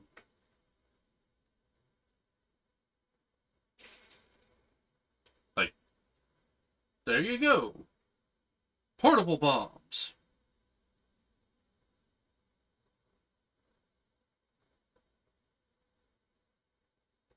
Sorry, that's just my strategical thinking. Carry on. Done. as it dealt such a significant amount of damage that it could even outright kill a rank D boss if the rune was placed in a critical location or maim a rank C boss. The problem was, no mage ever dared get near a rank C boss unless they were wishing for death. With my overlapping defensive skills and the ever so increasing active skills, I should have no problem using Explosive Rune to its full potential. After the sale was finished, the joyful man's face jiggled as he said, "Here is my card. Give me a call or text whenever you're coming down, and I'll be sure to receive you to the best of my abilities." I nodded to the man that had a full smile on his face and left the awakened center. As soon as I was out, I blended into the rushing people and activated camouflage once more. The nearest hunter lodging was not too far away from the awakened center, and I got there in under 10 minutes. I quickly received the keys to one of their luxurious rooms and found myself in a room similar to the one I stayed in before. I placed my bag down on the bed and eagerly began looking at my new skills. Explosive Rune would have to wait to be tested later, but as soon as I activated Aura of Haste and Life Essence, a red and green color began appearing on my body. The colors would come and fade a moment later, being fairly transparent and only visible if you were to really focus. I felt my body become visibly lighter and saw a +30 appear on my vitality attribute. Haha, as long as I found skills like these and layered them on my body, would I have anything to worry about? I shook myself out of my reverie and ordered room service, this time getting 2 plates of a very huge lobster. I went over my day and thought about what I would be doing tomorrow, while enjoying the supple texture of the crustaceans. This was a habit I was planning on developing regularly, to think back to what I did today along with any mistakes I made, and how to improve in the future. I went to sleep soon after as I was dead tired. No, you're on Anderson was 7. holding a drink as he overlooked the city atop his mansion. The thing on his mind was the newly awakened hunter he couldn't seem to keep a track of. He knew all of the hunters that were C rank or near it in the city, and he made sure to introduce himself whenever new ones appeared. They were quickly reined in and called upon whenever his team lost a member while diving in Soliel's castle. None of them could deny his words. So why was it that this new one pissed him off so much? Anderson thought back to that pathetic apartment and realized it was his eyes. Eyes that seemed unyielding, that seemed to say he wasn't afraid. Ha! How could he not be afraid? Whatever inherent skill he awakened, does he really think he could look at me with an expression like that? I held the paramount skill Giant Strength, which allowed me to stand toe-to-toe against a C-rank Titan. Who are you compared to a boss I killed every week? The one person he usually listened to in this city had also told him to be cautious because of the many unknowns, but it only furthered his distaste towards the hunter. No matter. I will see exactly what gave someone like you the confidence to look at me with such a gaze. Cohen Anderson. Occupation Hunter. Vitality 188. Focus 163. Strength 195. Skills: F Lightning Strike 41, F Shield 33, E Strengthening 41, D Minor Regeneration 43, D Quick Speed 42, D Harden 38, D Blade Edge 45, D Danger Sense 31, C Aura I want to make a quick note here of this guy's skills. Right? And what could be helpful for our protagonist. Strengthening, check. Minor regeneration, check. I don't know what quick speed is, but I imagine it's a haste like ability. Check. Harden, possibly a defense based skill. Check. Regeneration. So you have minor regeneration, and now you have better regeneration. Cool. And if there's both of them, that means that there are 2 separate skills that he could have equipped and active at the same time. Life Essence. Check. Wait, doesn't our guy already have Life Essence?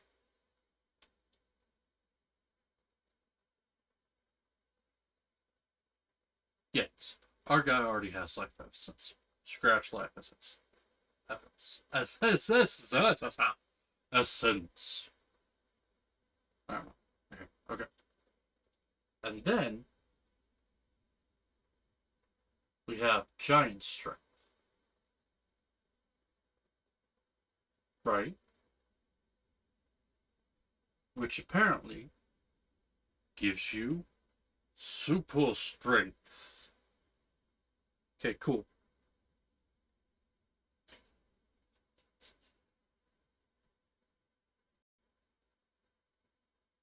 Of these skills, right, there are at least 4 or 5 that would be useful for our guy. I don't know about shield. I forgot to mention shield, which is probably just basic defensive buff that this person probably doesn't use anymore because it's only rank 33. Well, I also have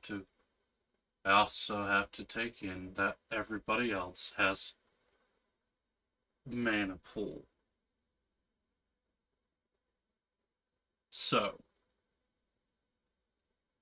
while it is on the lower end of our protagonist, yeah, I'd say it is decent.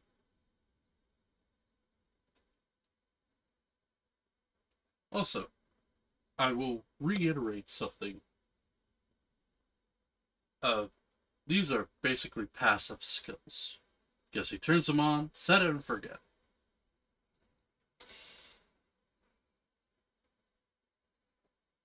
At the current moment, he doesn't have the ability to buy a whole bunch of skills. Because, money.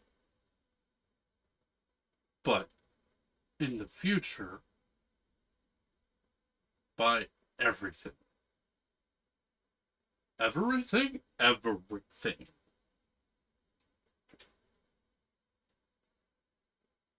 That is all. Carry on. Blade 49, Sea Regeneration 23, Sea Heal 33, Sea Life Essence 25, Sea Blast 19, Sea Blade of Lightning 55, Bee Giant Strength, Inherent Wrathful. Equipments: Sea Igneous Sword, Sea Igneous Armor, Sea Ring of Storage, Sea Fiery Boots. Early morning the next day, I was already up and heading towards Goblin King's abode. Tomorrow would be the day when I would head down to Soliel's castle, with some of the highest rankers in the city, so I had to use my time as efficiently as possible today. The first task was to rush through the dungeon in under an hour and a half, as I was aiming to dive in at least 5 times. With this in mind, I bought a specialized hunter bag that was woven with materials meant to stretch. The bag had straps that tightly hugged your body, so that a strong hunter could move without any issues. This was a poor hunter's item, as the truly rich ones had purchased equipment that allowed them to store whatever they wanted in a large space. I put this item off for now as it would have taken a majority of my funds, and my goal was obtaining more skills currently. I repeated the same process as yesterday and arrived at the monolith at 7 a.m. It was a fairly cloudy morning and still early, so there were significantly fewer hunters around. Some had already set up shop with their skill books and cores, others meeting up and forming parties while getting to know one another. Still activating camouflage, I entered the dungeon and appeared on the clearing filled with trees once more.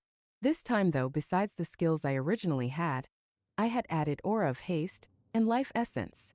I ran towards the first group of goblins that I could see and rushed up to them while I was still hidden. They were alerted the moment I came near them, but that didn't stop me from reaching my hand out and placing it on each of them while they were still disorganized. With my increased speed from Aura of Haste, I could do this much without an issue. I then pulled back a few feet away and watched as black tattooish circles spread to cover 1/3 of their bodies. I observed them as they turned my way, none the wise about the runes that had sprouted on their bodies. I gave the command and the rank C skill Explosive Rune was fully utilized. Bang!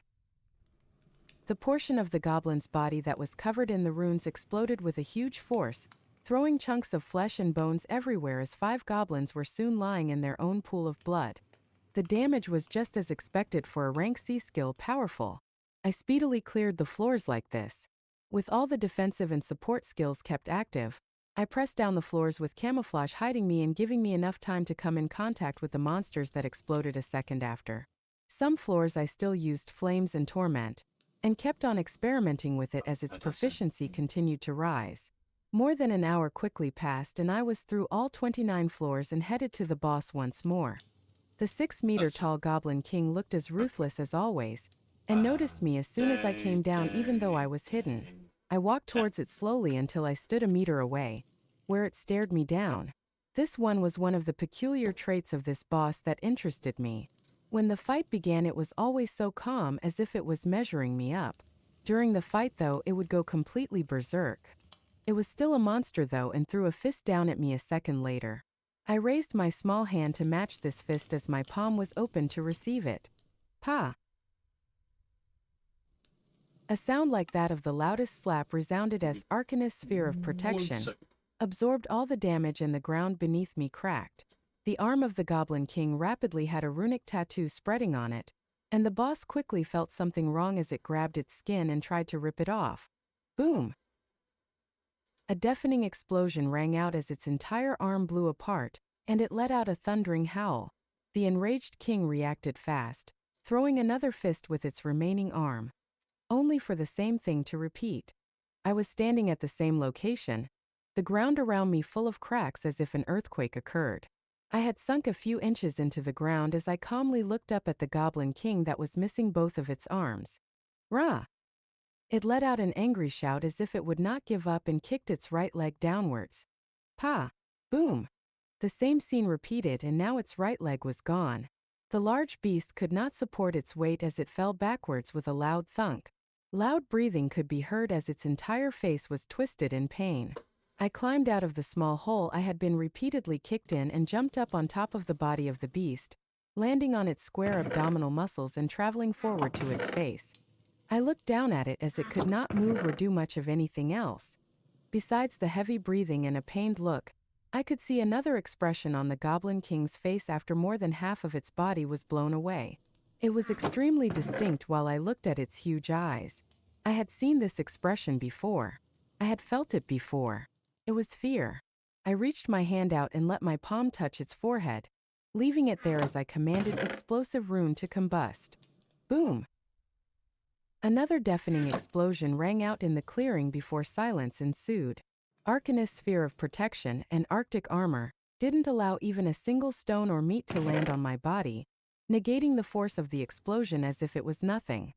Visit and read more novel to help us update chapter quickly. Thank you so much. Previous chapter. Next chapter. Report chapter. Novel Live, reading novel free read books online. Okay, for this chapter, I've already said some stuff like this. And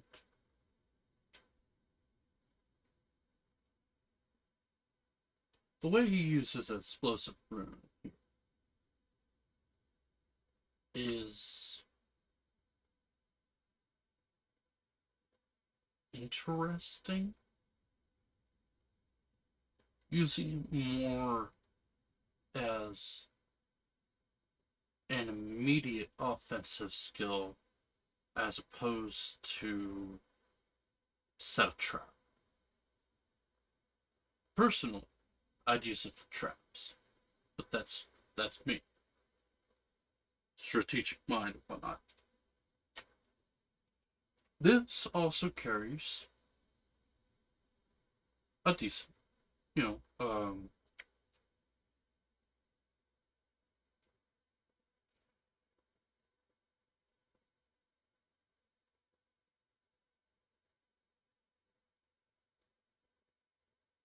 risk reward here. If he didn't have his defensive abilities, but still used it, I imagine that he would not be as protected from the concussion blast, the uh,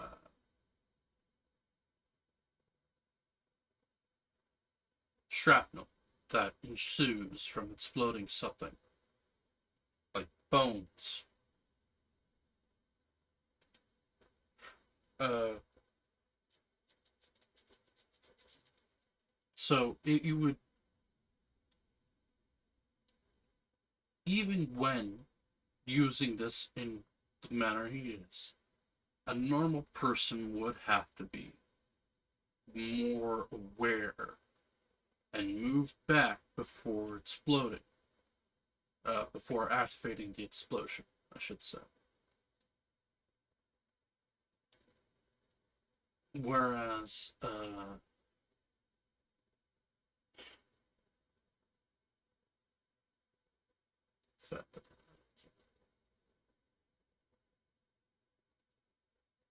my brain is currently trying to put words together and it's not cooperating.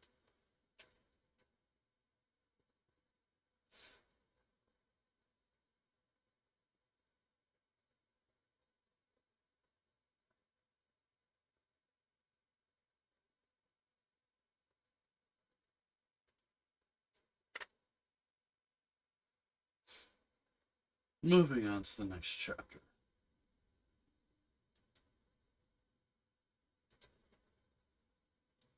What time is it? Yeah, we can do a few more. 13 preparations done. The feeling of dominating such a huge being from the beginning to the end was exhilarating, to say the least, and a testament of just how far and fast I can grow. The first run of Goblin King's abode gave out an abundant amount of curse and an item called Goblin's Sword. I did not need the sword, so this would be one of the items that I would be selling later. I continued on and dived into the dungeon once more. The second run gave me even more cores, along with the skill book called Flamebolt. The third, fourth, and fifth run collectively gave me one item and two more skill books: Debow of the Veteran, D-Swipe, and Restrain. All of them were rank D materials that I would not be needing and would also be getting sold. Throughout the dungeon runs, I made sure to use Flames of Torment, along with my main skill of Explosive Runes, that beautifully took down the monsters. This process took me an entire day, and I was I able to put bring a my dirt few of my back. skills to the proficiency of 100. The skills that reached a milestone of 100 jumped up explosively in power. Fireball, which was a rank F skill, now had power greater than a skill 1 rank above it. The balls of fire summoned now had a high propelling force that made them rush out even faster.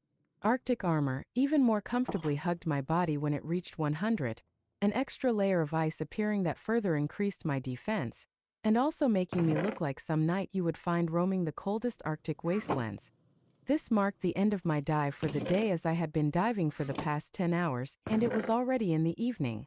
I left the dungeon, camouflaged as usual, and went downtown, where I once again called for a ride and went all the way down to the Awaken Center. In the Awaken Center, I had given a text to the fat salesman beforehand, and he was able to meet me and bring me to the private room the minute that I arrived. I entered the room and emptied my huge bag that held many cores, skill books, and items. After counting everything, the total came out to 2.8 million. I once again gave a list of the things that I was looking for, and they were quickly brought to me, reducing the money I would have taken all the way down to $500,000. I would have loved to spend the rest of it, but I couldn't find any more applicable defensive or support skills that fit the criteria I set for myself in the Awaken Center. I would soon have to branch out to find more fitting skills. I had bought 3 more skills in one item, all of them being rank C. The first was a movement type skill that I had been looking forward to, called Whirlwind.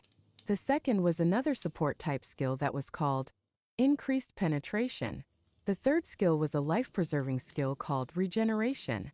The item that I bought last was a simple ring of storage, which many high-ranking hunters found themselves buying. It took away the hassle of carrying around the skill books and items and cores that were collected over the course of the day. As soon as I finished my business, I gave my thanks to the salesman and left the Awaken Center, blending in and using camouflage, as soon as I was out and headed towards the Hunter Lounge. The process was quick as usual, and I grabbed the room fairly quickly. I was finally able to relax and absorb the crust that I kept behind. The plan was to reach the maximum that I could while using rank D cores. I then learned the skills and placed the storage ring on my hands, using my energy to feel the wide space inside of it. It was a large enough space for two people to be squeezed in. The increased penetration skill allowed me to deal more damage and further ignore the defenses from my enemies when I had it active. It was a much-used skill by mages and berserkers to deal finishing blows on bosses. And the regeneration skill was as simple as that. If I ever somehow took a large amount of damage, then I could easily cast the regeneration skill to begin healing without losing too much of my health. The movement type skill that was called Whirlwind would allow me to dash forward and close the distance to my enemies at a very fast speed. This would be good for surprise attacks or evading very dangerous shots. Regeneration and Whirlwind could not be activated and tested at this time, but I quickly activated Increased Penetration, along with the rest of the defensive and support type skills that were in my arsenal to keep their proficiency rising. I ordered room service as usual, and this time around I grabbed 3 platters of shrimp. My appetite seemed to gradually be getting larger and larger as time passed. I enjoyed the food when it came and took some time to think once or more over what happened today.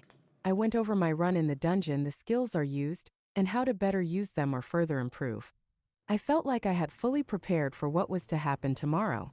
With all of these skills that most hunters would be able to activate momentarily for a life-saving moment, I had them activated at all times. Even knowing how huge the gap was in strength between rank D and C dungeons, seeing how easily I had been taking down the 6-meter goblin of Goblin King's abode, gave me confidence for the officially titled Titan of Soliel's castle. Early morning the next day I woke up, grabbed a shower, and had some breakfast at the diner area of the hotel. It was already 8 a.m. when I left the lodge to head towards Soliel's castle. This dungeon was renowned as the hardest dungeon in our city. It was a dungeon that many people died in until a specialized team was born to clear it. The dungeon always bordered in the high-risk zone. There was no encampment around the dungeon as usual, with many people setting up their shops and stalls quite a distance away. In the case of any dungeon break happening, people wanted the chance to at least be able to run away from the onslaught of beasts. The huge monolith was colored in a dark shade of orange, pulsating at a few seconds. The only road leading to it was blocked by military trucks and cars, making sure the civilians never neared this area. I didn't bother even showing my license and just passed through the guard point using my camouflage skill. I soon arrived at the bottom of the monolith and I looked up at the huge structure. I closed my eyes and sat down near it, making sure I was still hidden while activating all my defensive and supportive skills, watching the proficiency rising in real time. I felt extremely confident in anything that I would face today, as the previous day I had also absorbed many of the cus that I didn't sell, with my vitality and strength attributes capping at 150. Along with the many skills that supported me, I highly doubt it given a B rank hunter could endanger me. Not too long after, a few people began appearing. I stayed hidden as I observed them. The first 2 were huge dudes in their 30s. They both held huge shields that seemed to cover their entire bodies. On their other hands were maces with spikes that shone red. Besides the armor they had on them, they didn't seem anything special. But these were genuine C-ranked hunters. The next to arrive were women that both held staffs on their hands with magician's robes wrapping around them. They had a look of apprehension as they looked at the huge monolith. The 4 of them seemed familiar with each other as they began discussing something soon after. The next one to arrive was a girl who seemed fairly young, in her 20s at most. This one had a blue sword on her waist, with her body covered with what I would only assume to be King's Valor that Ti also wore. Surprisingly, this girl did not go towards and talk to me first but she actually held a confident look on her face as she looked towards the huge monolith, making me surprised, as any rank C hunter could find themselves dead in this dungeon. So many held apprehensions. Anderson arrived soon after. His arrival stopped the discussions among everyone as they stared towards him. His eyes glazed over the 5 people, and then soon turned into piercing eyes that came to my location. I calmly deactivated the defensive and support skills and then turned off camouflage. Surprised gasps came out of the rank C hunters as none of them were able to notice me. I wanted to test it just to be sure if Anderson would be able to pierce through the C rank skills effect, even if its proficiency was increased. Maybe I had to wait until it neared 100 for it to have a complete effect on rank B hunters.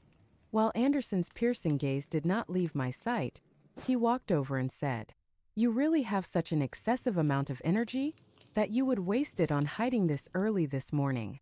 His tone sounded very calm, but his words dripped with disdain.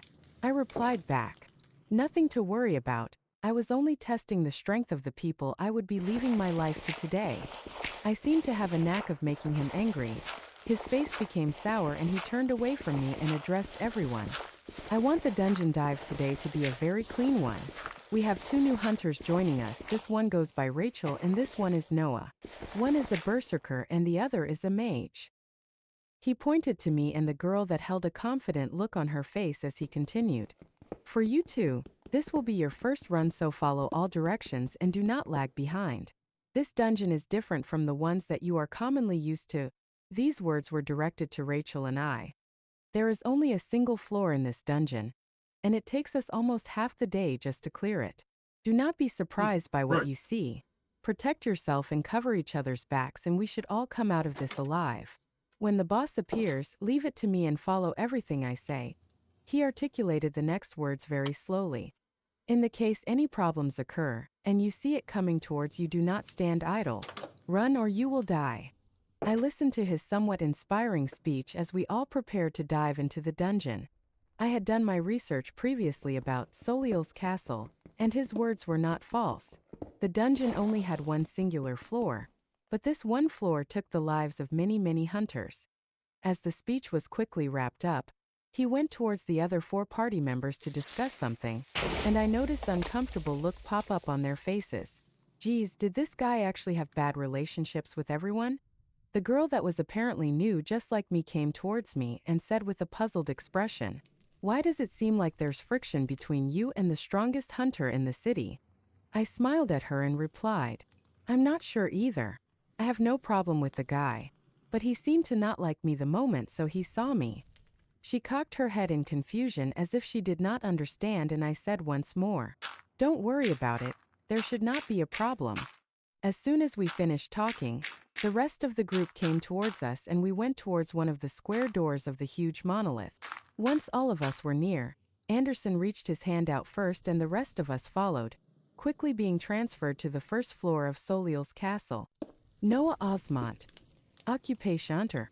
Vitality 150. Focus. Strength 150. Skills: F Fireball 100. F Heal 43. E Arctic Armor 100. D Flames of Torment 97. D Safeguard 31. D Danger Sense 95. C Arcanist Sphere of Protection 93. C Camouflage 67. C Aura of Haste 23. C Explosive Rune 33. C Life Essence 22.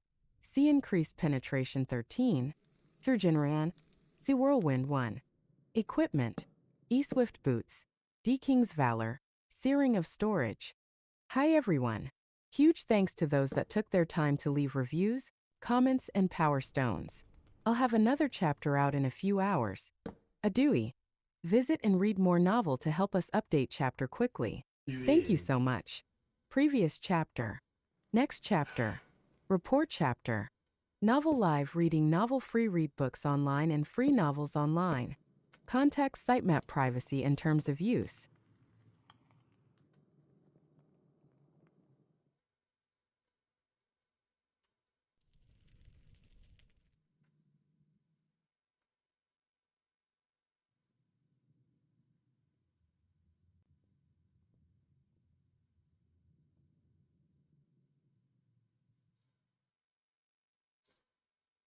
Figured out what I'm doing.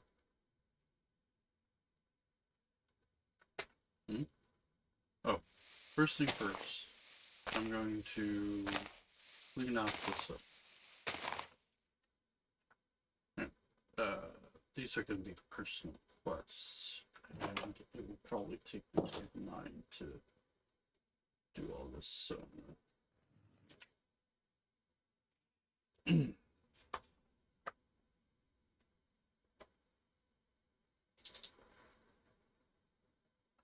so first we have clean off the door.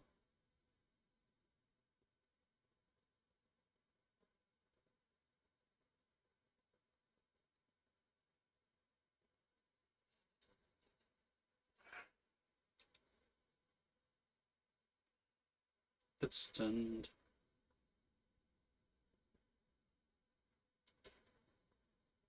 House.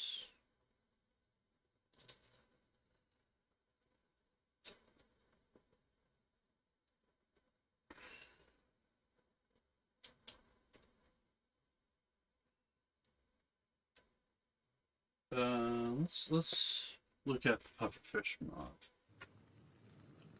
It's okay, right? What do you mean? There's nothing there.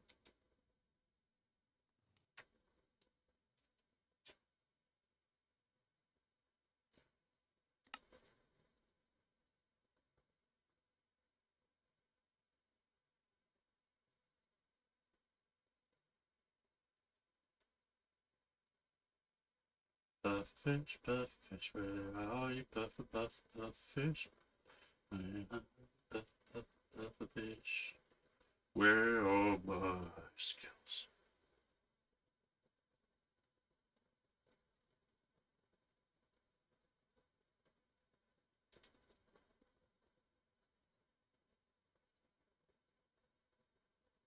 Okay. Did I not give myself better stuff? Apparently not.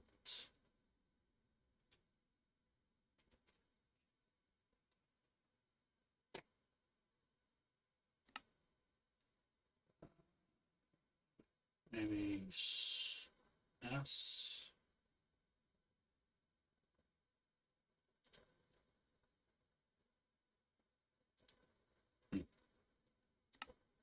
Alright.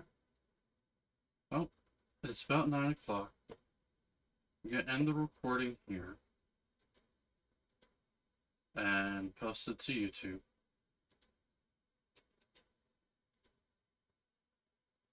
So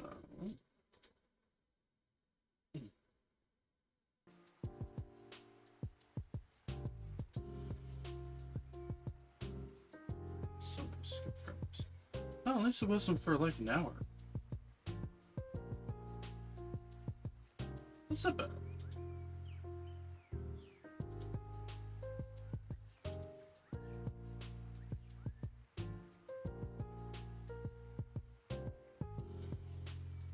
Anyway, I'm going to end my recording here.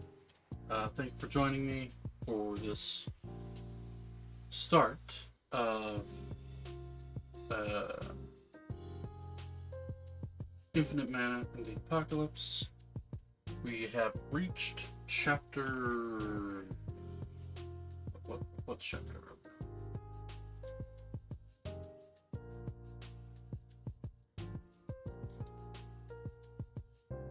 Chapter 14. We're on chapter 14. Let's say it took about 3.5 hours to get there. Not including... Okay, so about 3 hours? Maybe? Not including the times where I stopped to talk about stuff.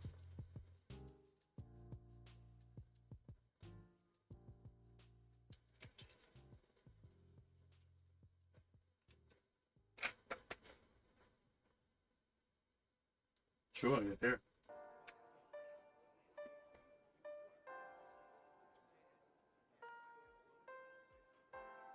So, I'm going to post this, and then, well, we'll see where we go from there. For now, though, I've been Walmart. I'm Wunderbar. Yeah, sure. I've been Wolvenheart, signing off.